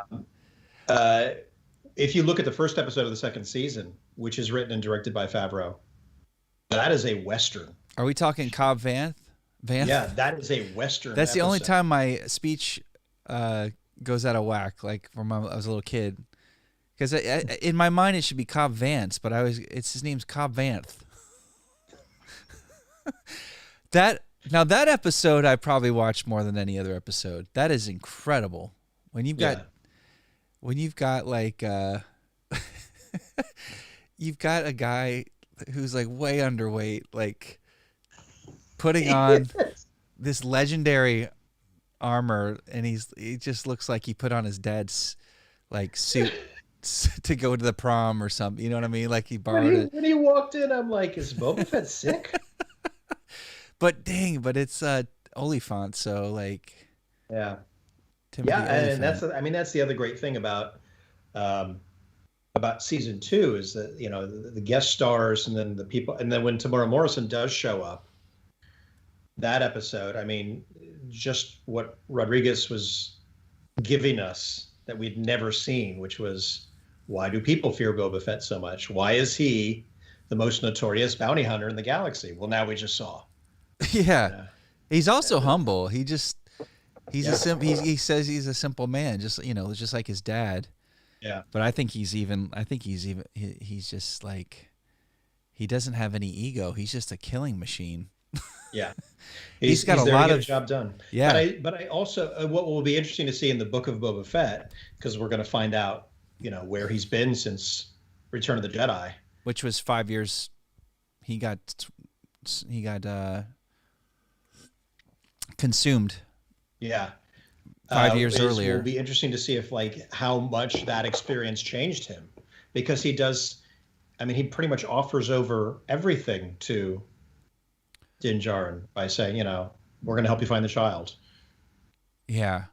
That's which I'm excited about. Like, yeah, cool. Let's have them team up, because we know how badass Mandalorian is. Let's see, you know, see them together. So yeah, let's see this. Let's see how Boba develops. He's been a big mystery to everyone for so long. Yeah. Save for like expanded universe novels and comic books. But now I'm curious, and like we have 7 people watching. I think you and I are 4 of them. But I would be curious to know if there's anybody out there that didn't like Boba Fett's scenes in that episode. Like, we're just like, that doesn't seem like Boba Fett. Yeah, I'd love to know. I heard some complaints about his physicality, but I didn't have any problem with that. I think he threw the armor on over his tunic, and that's the way he looked. He wasn't, you know, as stealthy as he was in previous screen, you know, appearances, but he brought his A game, and I'd love to get some other opinions. Luis asks a really good question. How did he get that armor painted so fast? He's got a paint gun and compressor on Slave One. I say yes. Yeah, he does. Luis, he does. Yeah. He's always be prepared. He's got his little tester, like, model paint. He probably did it with a little brush. Yeah. I love that fresh coat. I pre-ordered that helmet like a year ago, and I think it's going to arrive in like a year. But I can't wait to have that thing on the shelf over here. But yeah, so there's theories about that fresh helmet too, right? There's theories about that's a marker. So I think it was Steel Wars who was saying his theory is, and he was saying that he thinks it was intentionally painted, and because Book of Boba Fett's going to be flashbacks and maybe not flash forwards, but present and flashbacks. So you'll be able to denote what time frame you're in based on what shape his armor is in. I thought that was a pretty cool thought. Yeah. Yeah. Or did he just paint it because, like, I'm back, baby. This is as good as it gets, you know? Maybe. Oh, hang on. I got to check the quality here on my TV here. Oh yeah. I don't know why my TV does that. It's over, Anakin! I have the high ground! Whoa. All right, let's hear some more from these 2 legends. All right. A legend and a legend to be. Are you enjoying this? You watched this already, right? Or no? Yeah, I'm having fun. This is great. I really want to take a break and go get something to eat, but I want to come back. But I don't think that's how you run a show, is it? Should have brought your own peanut butter. Sucks to be you. Have you thought about how this would play as an audio only podcast if we threw this up? Like, would it be death to someone's ears just to hear this? Not that seeing us is any improvement, but I mean without the visual accompaniment. I don't know. Maybe you should try it. Get it up on iTunes. I feel like we play loose. We're like a lounge. I don't feel like we're tight enough to like be like a morning zoo kind of. Well, we don't have to do more, but I mean, that's the thing. Some people listen to podcasts because they want to seem like, oh, these are my friends. I can listen to them. I've listened to podcasts because I'm like, I just want to hear what they have to say. They're not doing sight gags. They're doing radio, Yeah. All right. Just food for thought. Okay. If anybody would listen to this audio only, let me know. My friend Pierre, he's an amazingly talented animator. We've been working together for like 10 years. He told me he did get to try to listen. He had his iPhone in his car, and he picked his cousin up, I think his French cousin up from the airport. I can't remember the whole story. Sorry, Pierre. But the guy says, "What is this?" And he said, "Oh, my buddy has a YouTube Star Wars show," and he goes, "Oh, it's just weird," and he made him turn it off. It's just, well, yeah. Welcome to America. I like that as a write up though. If we could get a review that just said that's just weird, I think we've nailed it. Yeah, and maybe because I think the next episode we're gonna, if we get these interns up and running, the next episode we'll be able to get some more reviews up. Yeah, I would like to showcase some of the DMs we've been getting with some comments. But starting from the kernel of love of Star Wars.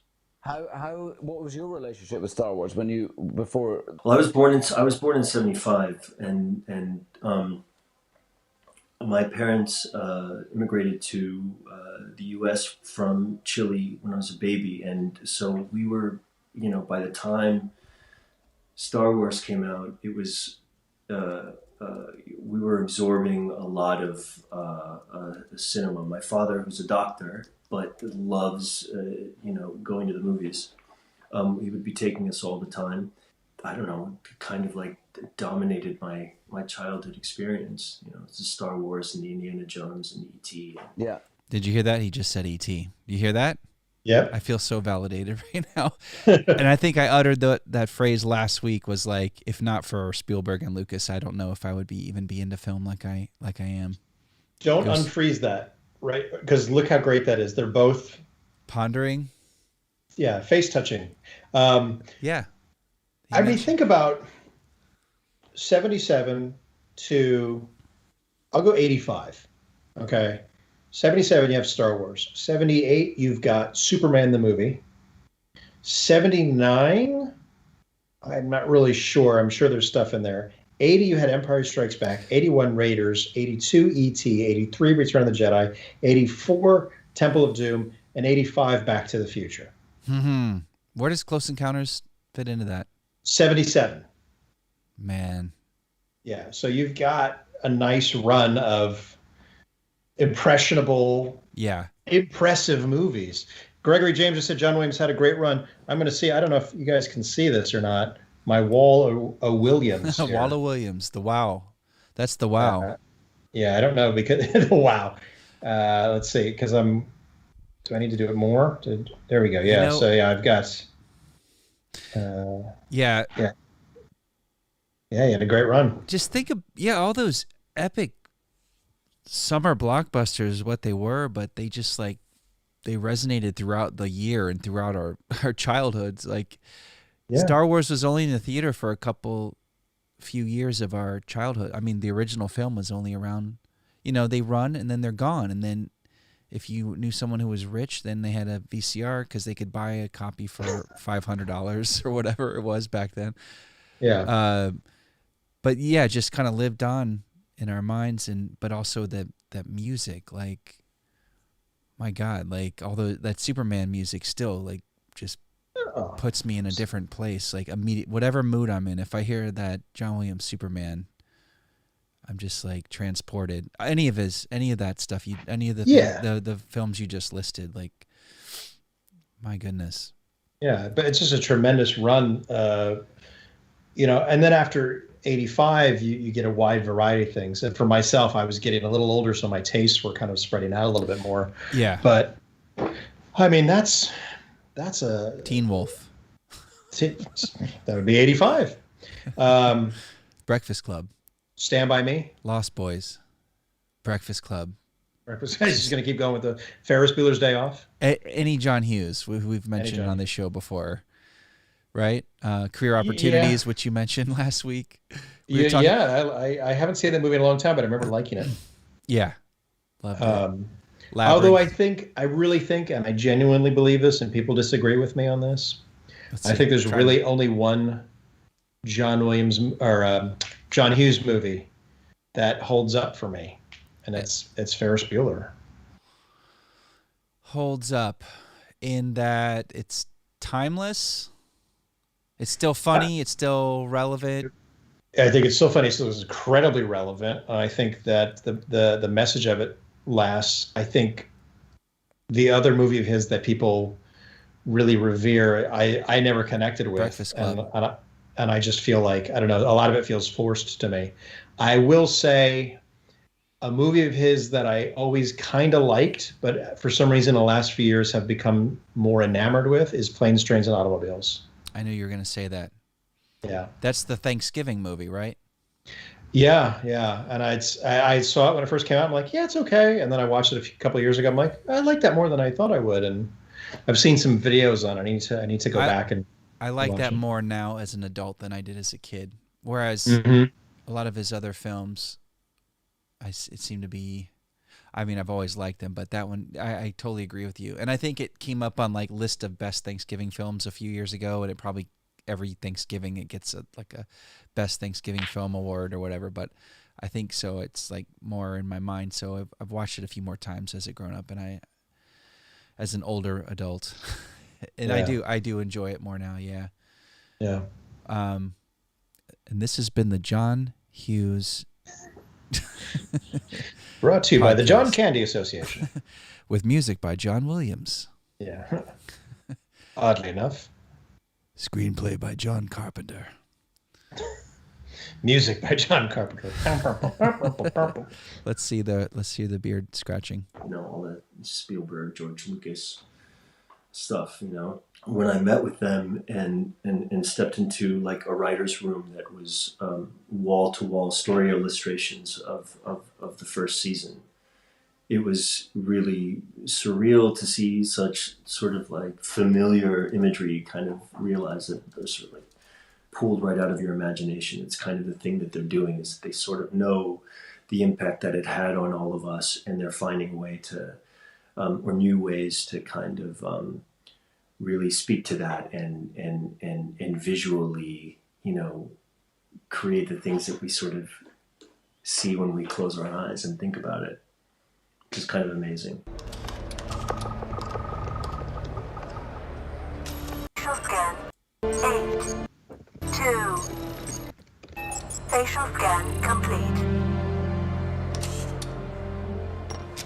Just scrubbing heads so we don't get It's booted. a galaxy far, far away. It's a universe of possibility, really. We've got they've got the original movies, the sort of linear nature of those, but also I just love that they and you took it into this different direction, slightly different tone, but in the same world, you know. It's like all the old and all the new, yeah. Some old friends and some new friends, and of course, how did you keep the Baby Yodas? It's not called Baby Yoda, Grogu. How did you keep it? How was that kept secret? Very good. Thank you. How was it kept secret? Because that didn't get released. That's the first secret that it may literally be the very first secret that I've ever kept. Yeah. That was a big one. Don't share anything personal with me. No, you can always trust me. But you know, I guess there's so much seriousness around you know, leaked information, and I find it all just a bit, you know, too much, and so I tell my family everything, you know, and I didn't with Grogu. I didn't even know what his name was going to be until the second season, but I could just tell, you know, that it was going to have such an impact, and I think that sincerely the idea it's that a great shot, isn't it? Could work as well as they hoped it would, and that I imagined it could when I saw the image of this thing and started reading the scripts and everything. I think I didn't want that to I didn't want to compromise that in any way. Yeah. You know what I mean? So it was easy to not talk about it because it was like, nah, you know. I find an interview. I want this to work. To save it. I find in interviews it's how devious people are about trying to drag things out of you. You know, it's incredible. Unbelievable. Like how clever people are. You suddenly find yourself going down an alley. You're like, oh, wait a minute. Was he at Grogu on set? Was it a puppet? Was it like a? Yeah, there's this incredible puppet with like, you know, fuzzy hair on the ears, and with the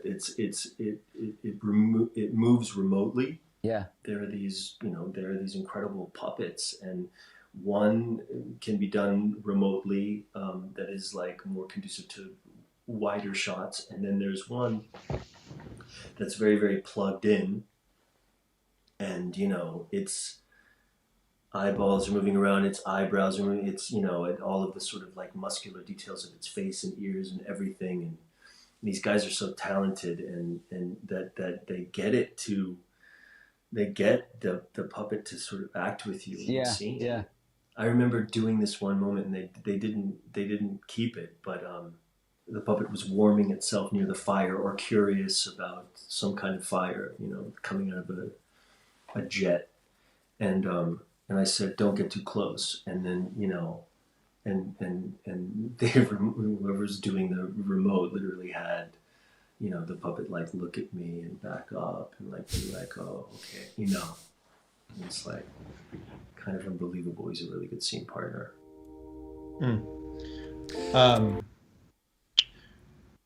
I think Pedro Pascal would make a great Grogu. I think he's got the face down, the expression down. Yeah, that's what I think. Oh, don't show the scene. Don't show it? No, because I don't want to. You start crying? Yeah, it's so good, that scene. I may have my problems it. with that episode, but that scene is so like they just nailed it. It really reminds me of a Spielberg moment. Yeah. Yeah. They milked it. They nailed it. Yeah. What can I say? Well done. Well played.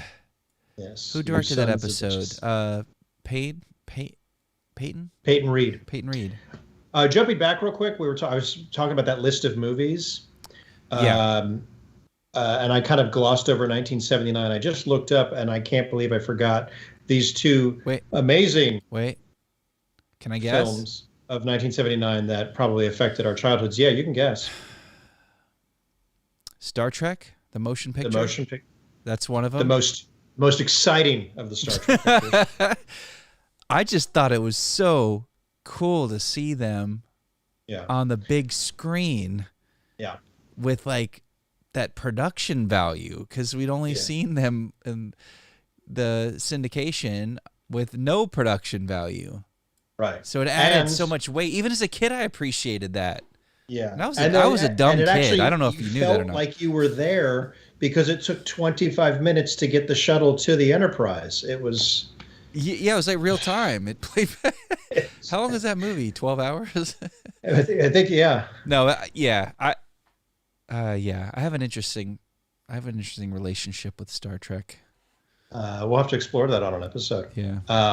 And then the other sci-fi movie from that year that was obviously very influential, The Black Hole. Yes, Disney's The Black Hole. Yes. Walt Disney's The Black Hole. Yeah. Yeah, Greg just put that up there. There you go. Yeah, I rewatched that recently. I did as well. Thank you, Disney Plus. Yeah, and I sat there kind of like this. What an insane! Yeah, what is happening? An insane spectacle that is. I loved those robots so much. Yep, Vincent and Bob. Yeah, poor little Bob. Oh my God. Poor Bob. But I think Ray and Greg and I talked about this on a Zoom call. Guys, remind me.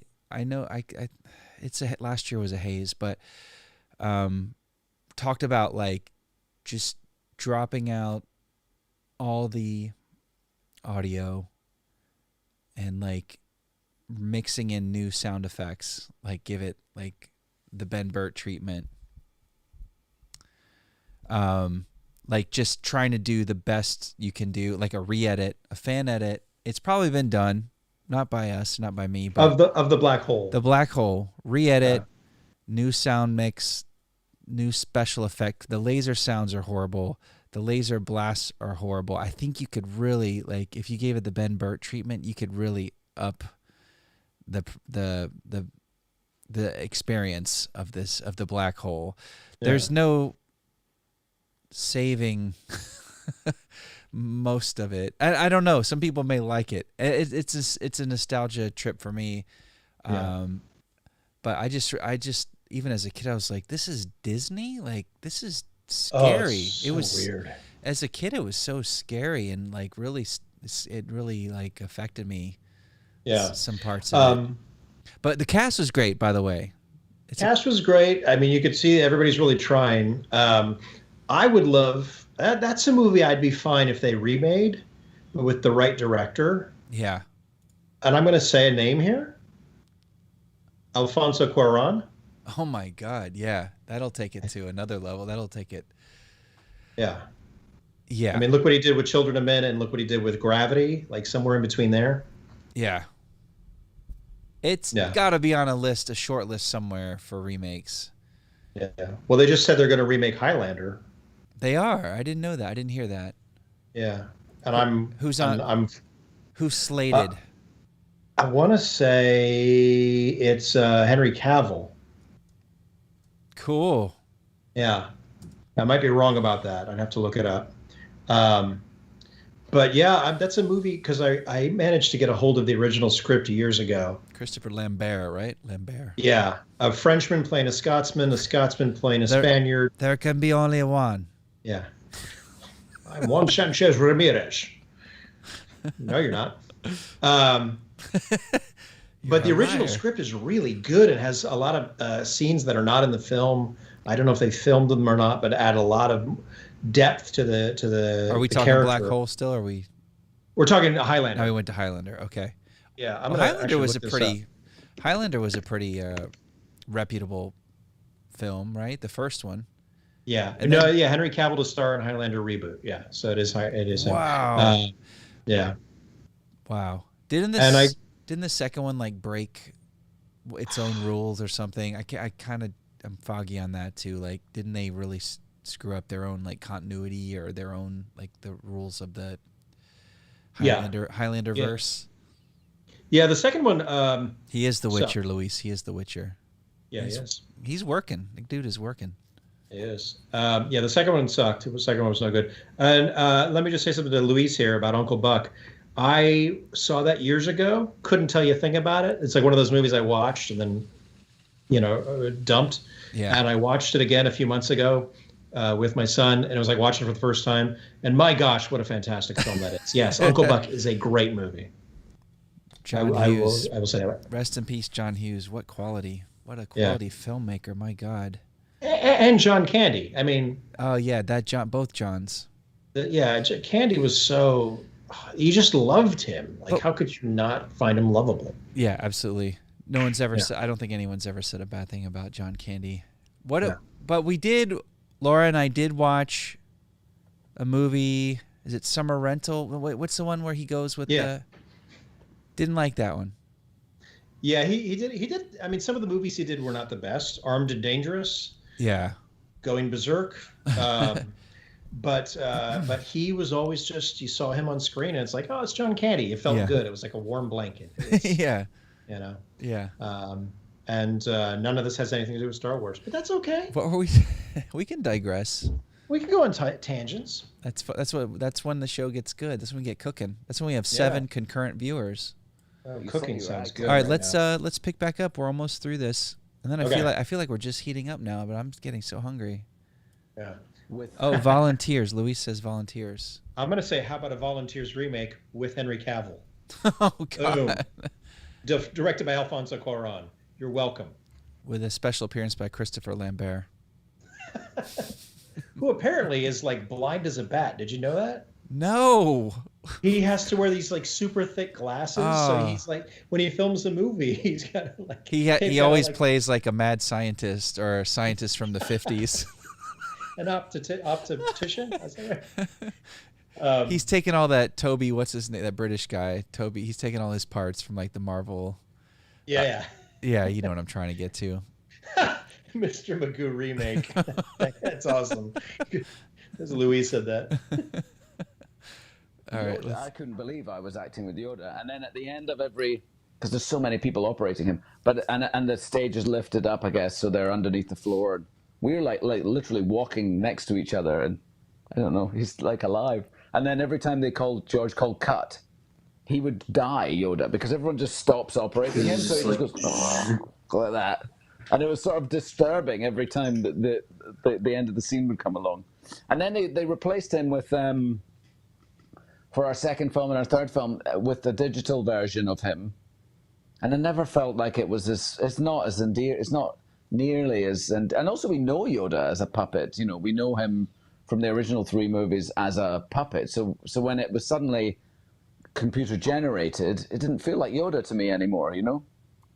Scandalous. This is where all the fandom menace get their clickbait, Obi-Wan disses the prequels. I'm sure if you look that up, they would be on YouTube right now. You and McGregor and Pedro Pascal start petition to get rid of Kathleen Kennedy. What? Where? Yeah. Where did you get that? Just read between the lines. I think that they went back to using an actual puppet with your series because they. Yeah, it's interesting, and there's something that's so kind of like the way that it worked on so many levels, in the way that we had to end the second season. With this, you know, this sort of tearful goodbye, and to not have had the puppet for that, and also the knowledge of its reception, by from the world and how everyone felt about this its creation, its relationship to the history of Star Wars. And whatever it does, like provoke in everybody, it was one of the more strange kind of acting experiences that I've ever had. In a way, if that makes any sense, it does totally make sense. I don't think I'd be giving away a secret. Maybe I did 2. I've done. Be careful. I know. Be so careful. I love this part. All right. There's no secret to when this series is being set, but I had to walk past 2 stormtroopers. I realized I've never acted with a stormtrooper because I did mine were clones, you know. There's the clone army. Yeah. So I'd never seen a stormtrooper. So when I was walking past in this scene, I turned around and I was like 6 years old again. Like, doesn't it do something to you? Doesn't it complete insane? Like I was like feeling like I was 6 again or something because I was so close to one. I got a fright, you know, so crazy. And then I had to ask someone, were there stormtroopers in my films? Because I don't think I've seen a stormtrooper for real before. And they were like, no, they weren't stormtroopers in the clones. And Jawas, I had another scene of the little Jawa. It was so cool to talk to you. Nice to talk to you. Maybe I'll see you down the road, maybe. Yeah, I hope so. Days, yeah. And yeah, have a blast on that set, man. I will. Maybe we will bump into each other. Come visit or something. That was awesome. So, there is something about seeing. Hold on, it did. I cut out like a huge piece about train spotting there, so it seems kind of weird that Pedro like just says, "Oh no!" Nice. Well, you said that you had edited before, and I've seen it, so I figured. There is something about seeing characters in person, like if you go to Disneyland or Disney World and you see stormtroopers walking by, or Darth Vader, or Darth Maul, or Kylo Ren, or I mean, there's just something kind of like you're a kid again. Yeah, it's just so great. Yeah, it's just people like just flying their geek flag proudly, and in terms of cosplay, in terms of being on set, I don't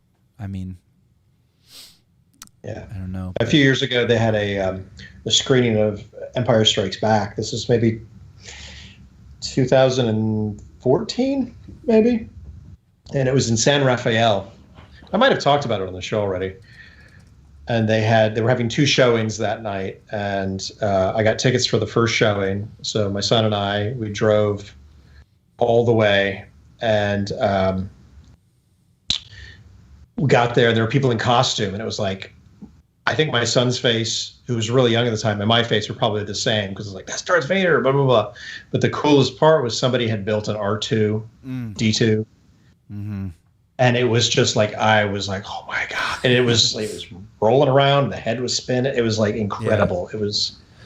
Yeah. I was a kid. That'll I was stop, a kid again. Seeing a droid will stop you in your tracks, right? Like if it's authentic.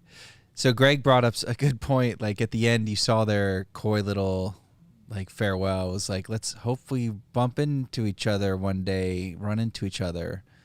And you could almost read into that if you wanted to. Like it's like Greg said that they're teasing that they probably already shot a scene together. How old would his character be? How old would Din Djarin? If he were to run into Obi-Wan at that age, at Obi-Wan's age? Well, because when we saw Din Djarin and his parents being killed, there were battle droids. So that's the Clone Wars. Yeah. The tail end of the Clone Wars? Yeah, so he'd be young. He'd be a little kid. He certainly could. Okay, so if Din is, what would he be now, like 45? Because he's like 45 years old, so I say he's in his mid-40s. Din is, because Pedro is. Yeah. Hold on, Luis. We're working this out. Work this out with us, buddy. All right. So it just depends. What timeline are we jumping to, and where would they intersect? They couldn't obviously intersect and there's no way that Obi-Wan Force Ghost could really communicate with a now Din Mandalorian now. But Mando, like Aaron was thinking right away, that it would be on Obi-Wan's timeline, where Obi-Wan is in his 40s or late 40s, early 50s, where he is now, and then there's a chance that they could have crossed paths. But how old would Din be? He would be. It's 5 years after Return of the Jedi. Return of the Jedi is how many years after the Battle of Yavin? 8, 9, 10? How many years is that? But when Obi-Wan takes place, when? This is what, a couple years after Revenge of the Sith? Revenge of the Sith, yeah. So he's got to be like 9? Yeah. Is he 8, 9, 10? They could totally cross paths, but it wouldn't be the actors would never appear together. No. Yeah, I don't think so. No. Unless he does a cameo, unless he's got like a stormtrooper costume. No, Luis, Obi-Wan was like in the 60s in episode 1 or episode 4 is what you mean to say. Yeah. Yeah. But no, the character of the Mandalorian could have crossed paths as a young child. He could have crossed paths with Obi-Wan. And there may be that little Easter egg. We might, who knows, maybe we'll see. Do we know where the Razor Crest came from? I don't want to go off track too much, but do we know what's the history of that ship? I guess I could look it up, but I don't think anyone really knows, right? I don't think we know yet, no. I don't think we will know. I will never know. I had just built out that damn Lego kit, and they blew it up like a week later. I'm not kidding. It was like a week, almost to the day. I'm like, we did it. And it's my favorite Lego ship because it has so many cool little features. And then like a week later, we were watching the show, and the episode is called The Tragedy. And that was the tragedy. Threw it to the ground. Yeah. Damn it. But yeah, it's interesting to think about if they could meet up. But that was a funny little farewell. Like it was like, I think they're just maybe they did it just to mess with us. Maybe they're like, hey, if we should say goodbye in a way that's like people start to think. Can we just let's just revisit that just really quick? It's a quick little. It's just too. And that's when YouTube takes us off. To not have had everyone felt about, one of the. What's funny before we get back to the ending of this, we're picking this thing we're frame massaging this now, but like Obi-Wan's like, he almost seems like a doddering old fool. Like, did I see stormtroopers in my movies? No. But even the clone troopers weren't really there, right? Wasn't it just some guy in a green suit? It was all CG. No, Mr. McGregor, those were clone troopers. Oh yeah, the Clone Wars. That's right. That's a TV show, But isn't it? he's got the beard, and as he's talking like that, I'm noticing more gray on the side, and the beard's really settled in. Like it just seems. Wait a minute. But yeah, that you know what that always bothered me. That always bothered me that there were no like live action clones. Yeah, me too. Have we ever seen live action clones? At Star Wars Celebration. That's it. It was the clone army. Yeah. So I'd never seen a stormtrooper. I'd never seen a stormtrooper. I turned around. Have you seen a stormtrooper? Like 6 years old. They're all in white. Doesn't it do something to you? Doesn't it complete? But so are the clones. So who's to know? Insane. Maybe they're Like, clones of the clones. Like feeling like I was 6 again or something because I was so close to one. I got a fright, you know? So crazy. And then I had to ask someone. Well, I have to go to the buffet now. Because I don't think I've seen a stormtrooper for real before. And they were like, no, they weren't stormtroopers. They were clones. And Jawas. I had another scene of a little Jawa. It was. So what's funny is it like, I don't know what the full. I'd love to have the full unedited of this, and I've even edited it farther down. But he's like going on about Jawas. I bet he keeps going, but then all of a sudden Pedro goes, "Let's talk about train spotting." So it was a weird weird turn. But this actually would make sense for when he says, "Don't recall ever owning a droid before." So cool to talk to you. Nice to talk to you. Maybe I'll see you down the road. Maybe. Yeah, I hope so. Days, yes. And yeah, have a blast on that set, man. I will. Maybe we will bump into each other. Come visit or something. That's great. Yeah. Good So stuff. that was some warm fuzzy Star Wars this week. Yeah, good stuff. Once again, I love Pedro Pascal's just genuine love for things. It just comes across. He seems like a really good guy. Yeah. Let's see. Get caught up with Louis. Okay, Greg says enter Doctor Strange. Yes, Grandpa. Yes, Grandpa. Go back to sleep.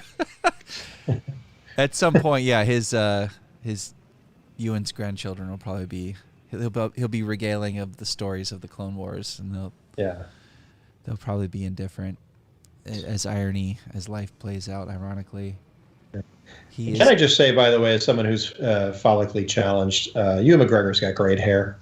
He really does. He always has.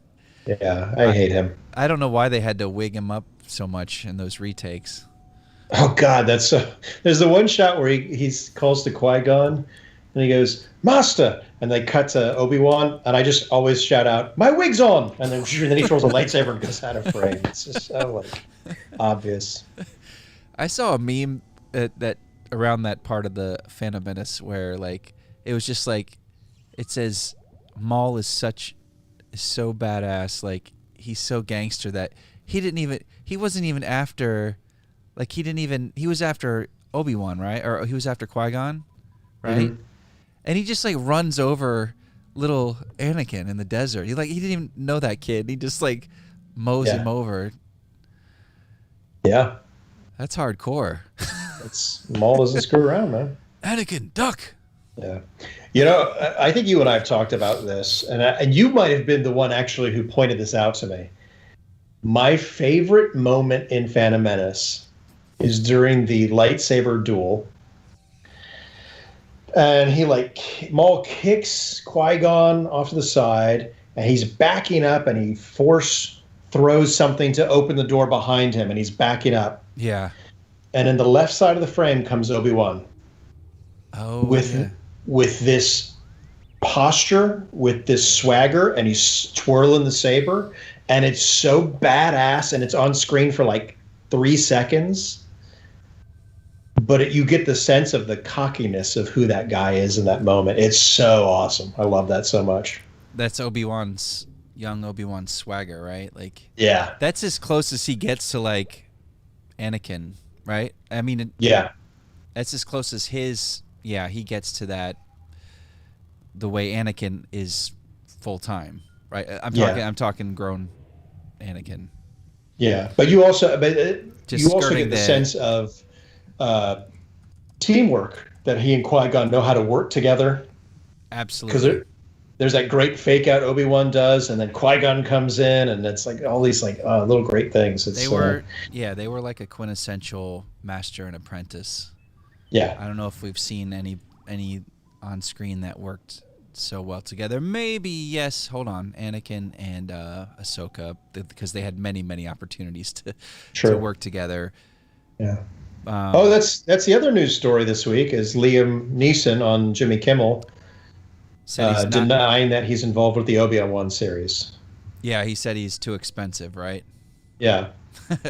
He joked he's too expensive, but which means that he's trying to get Kathleen Kennedy out of Lucasfilm. I mean, read into it; it's right there. Oh, he hates Disney so much. He does, yeah. Yeah, that check he receives every month. I'd heard stories before. I mean, when Ain't It Cool was where you went for your news online before every YouTube and before there were vloggers everywhere speculating. But he saying that he was always kind of not happy with his experience with Star Wars. What do you know about that? I read those things on Ain't It Cool as well.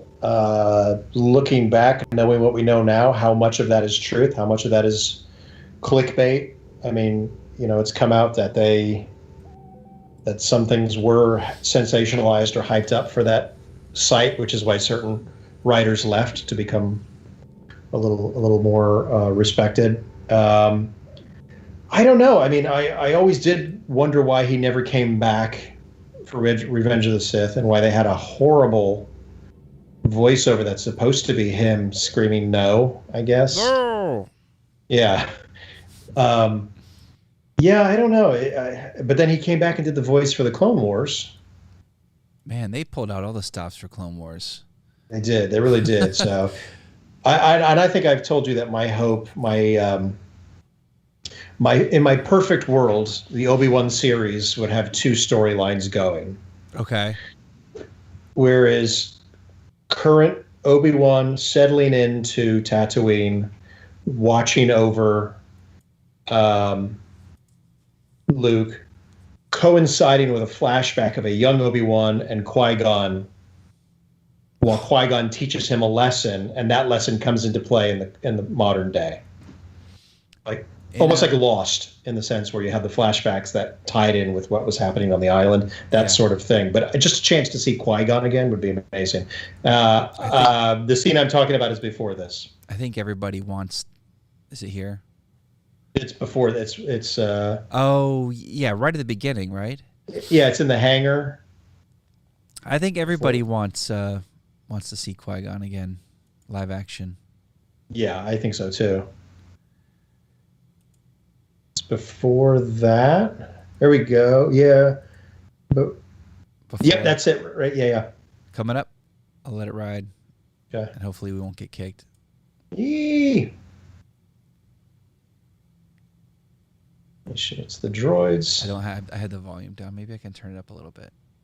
We're tempting fate here with copyright strikes.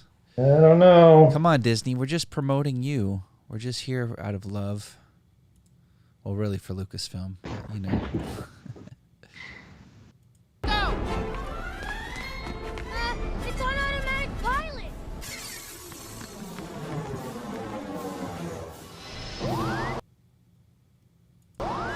I'm afraid to play it for too long. Yeah.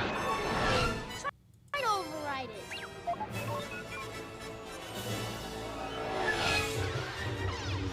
Oh, is it coming up? Oh, yeah, because they're still in the hangar. Yeah.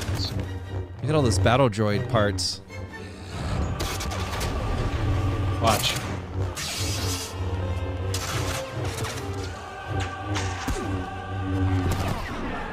Look at him. Just twirling it. I love that. Oh, dude. So it's like it's literally like any better. 2 seconds at the Yeah. most, but it's just something about him walking. Yeah. It's just something about a man walking like that with the lightsaber. Yeah, it's just, it doesn't get any better. Yeah, my feelings have never wavered for that. My feelings about the prequels and the films overall have ebbed and flowed with positive and negative feelings throughout the years. Yeah. Pendulum swinging much more favorably as I get older and kinder and less cynical and have kids and watch the Clone Wars series, but that lightsaber duel, there's nothing like it. And I don't know. So good. I don't know if anything can be like it. It's been and the done. fact that there's sections of it that are cut, because we've seen them in like the making of, or there was one featurette that had something. I'm like, wait a minute, we didn't get to see that. Like, I want more of that. I want more of that. Fan edit. Yeah.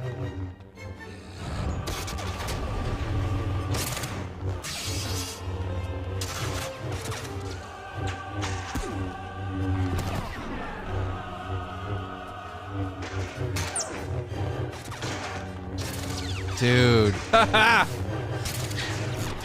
But there's the one shot right after that I really hate, where he kicks them both and the background is so out of focus. It looks like one of those Saturday morning Sid and Marty Krofft like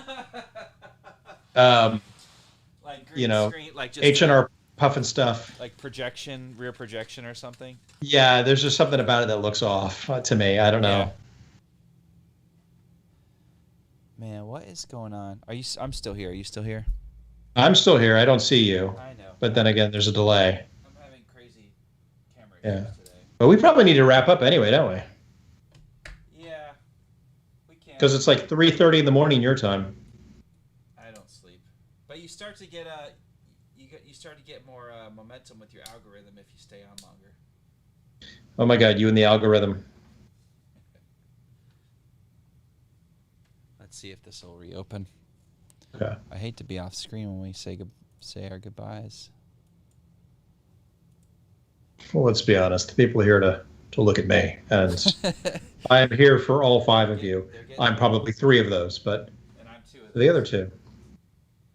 Nobody's here to see me. This was good. I have I'm going to throw a crazy thing out there for you. I think we need to do an episode where we just we Star Wars. Have just one rough idea. We just say we're going to talk about Pedro or blah blah blah whatever, and then because look what we've gotten out of that so far. Yeah, or you mean just like a jumping off point and just kind of see where it takes us. Just see what happens. Yeah, dude, that's really easy to plan for that. I've been trying to make structured shows, and maybe it seems like we really get into the heart of it when we just kind of start somewhere and just go, Yeah. I mean, I love the news thing because we get to talk about stuff like the Black Series and the Galaxy of Heroes stuff that happened this week.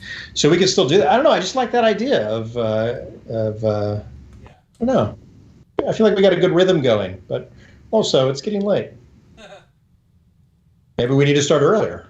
I know, but I got to get the kids to bed, and I need an hour to just make sure the stream will work. And You've got chickens now. The chickens can put the kids to bed. The chickens can't even put themselves to bed. Well, then those chickens are a-holes, and you need to get rid of them. Chickens. Why did it have to be chickens? They are fantastic pets, and they give us eggs. Well, so let me show you a real show and tell real quick, because I know you turned me around on that one, Justin. Thank you. Just need a little convincing. Yeah. I got this. I got that. Can you see that? Ooh, nice. I won't put it on my head. It's like stuffing a.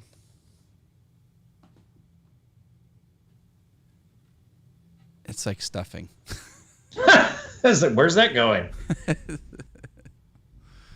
My big head in that helmet. I do want my kids. I have a Wedge Antilles helmet over yonder. I want to get a nice professional shot of the girls in their flight helmets at some point. My son FaceTimed me yesterday, and I clicked on, and he was wearing a Mandalorian helmet, Beskar armor, shiny silver, that he just got. Which Yeah. was very cool. Yeah, I'll see if I can have him bring it over here, and I can. You put it on. I picked one up. Yeah. I'm just waiting for them to unleash all those like Bo-Katan and Sabine. There's companies online that make them.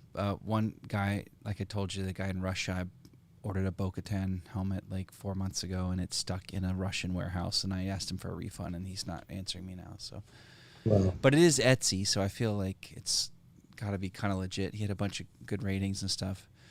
Yeah. But I've since then I've seen a company advertise on Instagram, and I looked them up outside of Instagram, and they seem pretty reputable, and they make really authentic looking Star Wars helmets.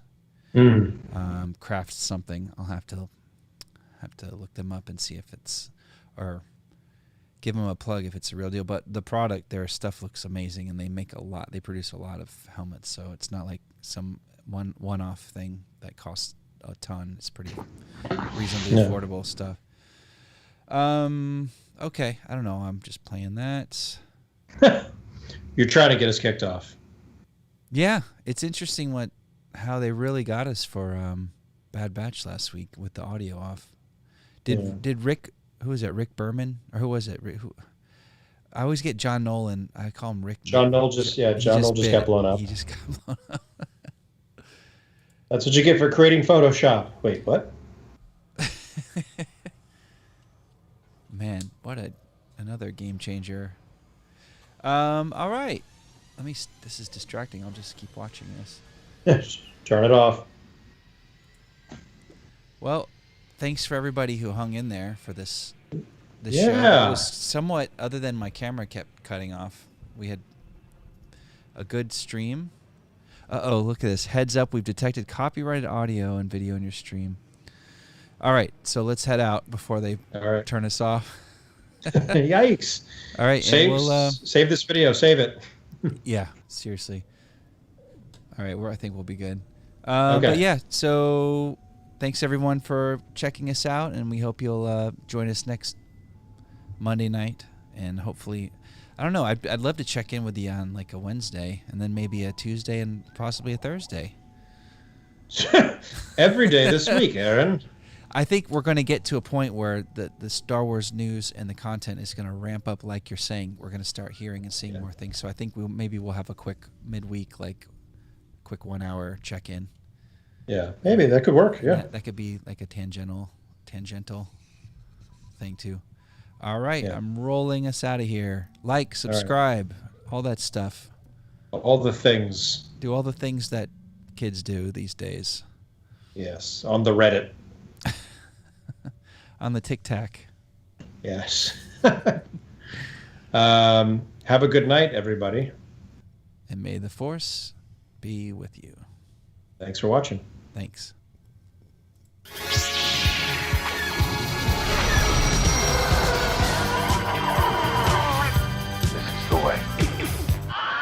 Daddy Wars. We'll do it live!